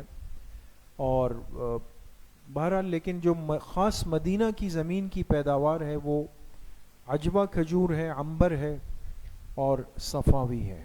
یہ 3 کھجوریں مدینہ میں پیدا ہوتی ہے، عجوہ، عنبر اور صفاوی. باقی جتنی کھجوریں ہیں وہ اطراف کی ہے، کوئی قسیم کی ہے، کوئی ینبوع کی ہے، ابہا کی ہے، مختلف جگہوں کی. بہرحال سب بابرکت کھجوریں ہیں، جو مناسبت جس سے ہو تو وہ کھجوریں لے کر انسان اپنے ساتھ آ جائے. جی، آپ واپسی کے لیے آپ کو ایئرپورٹ لایا جائے گا، آپ کا سامان ہوگا، ایک نظم کے ساتھ آپ آئیں گے. واپسی میں ذرا انسان زیادہ جذباتی ہوتا ہے، تو بہت اعتدال احتیاط کے ساتھ دوسروں کا خیال رکھتے ہوئے آئیں گے. کس کیفیت کے ساتھ ہم آئیں گے؟ ایک تو اللہ پاک سے دعا کریں گے قبولیت حج کی، کہ اللہ ہمارے حج کو قبول کر لیں. زندگی کو بدلنے کا عزم لے کر آئے. جو زندگی حج سے پہلے گزری اب وہ نہیں گزارنی، اب اچھا مسلمان بن کے، اچھا مومن بن کے زندگی. زمزم اور کھجوریں لانی ہے، صرف اپنے لیے نہیں، رشتہ داروں کے لیے، متعلقین دوستوں کو دینے کے لیے. نمود و نمائش سے بالکلیہ پرہیز کریں. یہ نہیں کہ ہر مجلس میں بیٹھ کر کے چلے جی ہم یہاں گئے، میں نے 11 عمرے کیے، میں نے 15 طواف کیے، میں نے رات کو تہجد کے نوافل بھی پڑھے، میں نے 3 قرآن وہاں پہ ختم کیے، میں نے وہاں پر اتنا صدقہ کیا. بہت اچھی بات ہے، لیکن کس کے لیے کیے؟ اللہ کے لیے. تو اللہ کو پتہ ہے، وہاں محفوظ ہو گیا. یہاں لوگوں کو نہ بتائیں، یہاں لوگوں کو ترغیب دیں اور ان سے کہیں کہ بھئی اللہ سے مانگے تاکہ آپ بھی چلے جائیں اور ہم سب چلے جائیں. ٹھیک ہے انشاءاللہ. تو دعائیں کریں گے. تو یہ بہرحال ایک وہ مجالس تھی حج سے متعلق کم وقت میں. باقی ہماری مسجد کا پیج ہے مسجد شہزادہ کے نام سے، فیس بک پر بھی ہے، یوٹیوب پر بھی ہے. یہ حج و عمرہ کی تربیتی مجالس اس پر موجود ہے، پچھلے سالوں کی بھی، اس سال کی بھی تسلی کے ساتھ اس پہ بھی آپ دیکھ سکتے ہیں، مسجد کے پیج کو بھی لائک کر سکتے ہیں، بیانات ساری چیزیں اس کے اوپر موجود ہیں۔ اسی طریقے سے جو زیارات آپ کے سامنے آئیں، الحمدللہ ہمارے ہاں سے سیرت طیبہ پر تفصیلی کام ہوا پچھلے سال، اور 4 جلدوں میں سیرت پر ایک جامع ترین کتاب تیار ہوئی، سیرت فخر موجودات صلی اللہ علیہ وسلم کے نام سے۔ اس میں بہت تفصیل کے ساتھ زیارات کا تذکرہ بھی ہے اور زیارات کی تصاویر بھی ہے۔ بہت زیادہ ایک محنت کر کے ہم نے اور باقی ساتھیوں نے ایسی مکہ میں، مدینہ میں، طائف میں، بہت ساری جگہوں پر جتنی زیارات کی جگہ ہیں وہ اس کتاب میں بھی آپ کو مل سکتی ہیں۔ وہ سیرت کی کتاب الحمدللہ ہمارے ہاں سے بھی چھپی ہے۔ اور باقی یہ ہے کہ میں نے عرض کیا، کوشش کریں کہ اپنے علماء کے ساتھ جڑ کر چلیں، اپنے امیر کی اطاعت کریں، گروپ کے معاملات کو سمجھتے ہوئے سنبھالتے ہوئے جائیں، ناراض ہونے سے، غصہ کرنے سے، چھوٹی چھوٹی بات کو دل پر لینے سے گریز کریں۔ یہ سفر ہی مشقت کا ہے دوستو، اب تو مشقتیں ختم ہو گئی ہے، پھر بھی ہم ان باتوں پہ ناراض ہو جاتے ہیں کہ جو بولنے کی بھی قابل ہے، کہ بھئی مجھے یہ نہیں ملا، وہ نہیں ملا، فلاں نہیں ملا۔ اس طرح نہیں کرنا چاہیے۔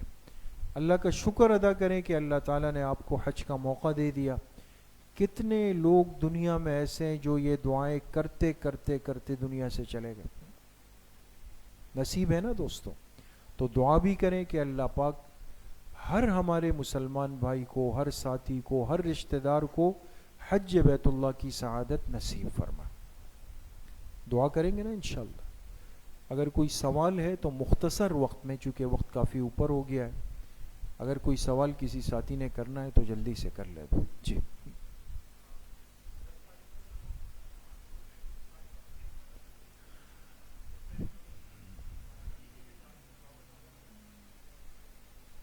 اچھا، اہم سوال ہے ساتھی کا کہ 10 کو جب ہم 3 کام ترتیب سے کر لیں گے، بڑے شیطان کو 7 کنکر، قربانی اور حلق، تو احرام سے نکل آئیں گے، تو کیا احرام کی ساری پابندیاں بھی ختم ہو جائیں گی؟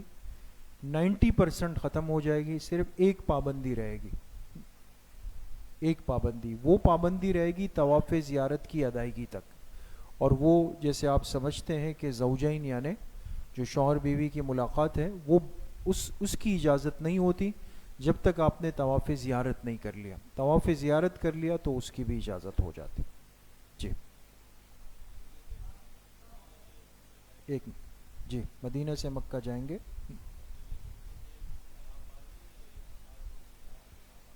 جی مدینہ سے اگر مکہ جا رہے ہیں تو احرام ہوٹل سے بھی باندھ سکتے ہیں، اور بہتر ہے، سہولت ہے اس میں۔ اور اگر آپ نے نہیں باندھا تو ذوالحلیفہ پہ آ کے مسجد میں بھی انتظام ہوتا ہے پورا، وہاں بھی باندھ سکتے ہیں، یہ اختیاری سی چیز ہے۔ جی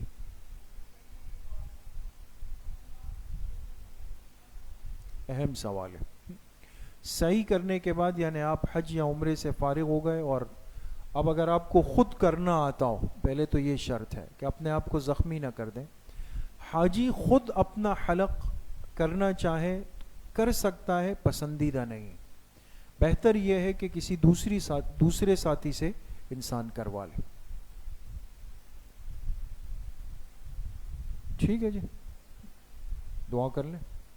الحمدللہ رب العالمین والصلاة والسلام علی سید الانبیاء والمرسلین سیدنا و مولانا محمد وآلہ وصحبہ اجمعین۔ یا اللہ، یہ جو مجالس ہوئی بہت ہی بابرکت نسبت کی مجلس تھی آپ کی، کہ بیت اللہ کی زیارت کی، آپ کے حبیب صلی اللہ علیہ وسلم کے روضہ مبارک کی زیارت کی۔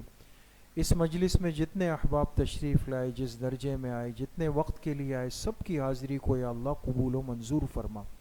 ہمارے جتنے مسلمان بھائی، جتنے دوست، جتنی بہنیں اس سال حج کا ارادہ رکھتی ہے اور حج کے سفر پہ جا رہی ہے، یا اللہ سب حج پر جانے والوں کے حج کو قبول و منظور فرما۔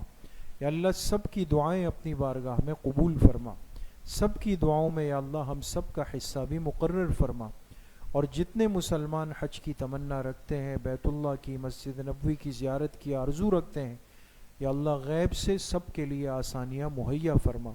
بار بار حرمین کی زیارت، روضہ مبارکہ کی زیارت آداب کے ساتھ ہم سب کو نصیب فرما۔ جتنے بیمار گھروں میں ہیں، اسپتالوں میں ہیں، سب کو شفائے کامل عاجل نصیب فرما۔ پورے سفر حج کے اندر کسی قسم کی بیماری سے، تکلیف سے، پریشانی سے، حادثے سے یا اللہ کل امت مسلمہ کی حفاظت فرما۔ جتنے مرحومین مرحومات دنیا سے چلے گئے سب کی کامل اور مکمل مغفرت فرما، ہم سب کا خاتمہ بالایمان و بالخیر نصیب فرما، ہماری دعاؤں کو اپنے فضل و کرم سے، فضل و رحمت سے اپنی بارگاہ میں قبول و منظور فرما۔ وصلی اللہ وسلم علی نبینا محمد وآلہ وصحبہ اجمعین برحمتک۔ السلام علیکم۔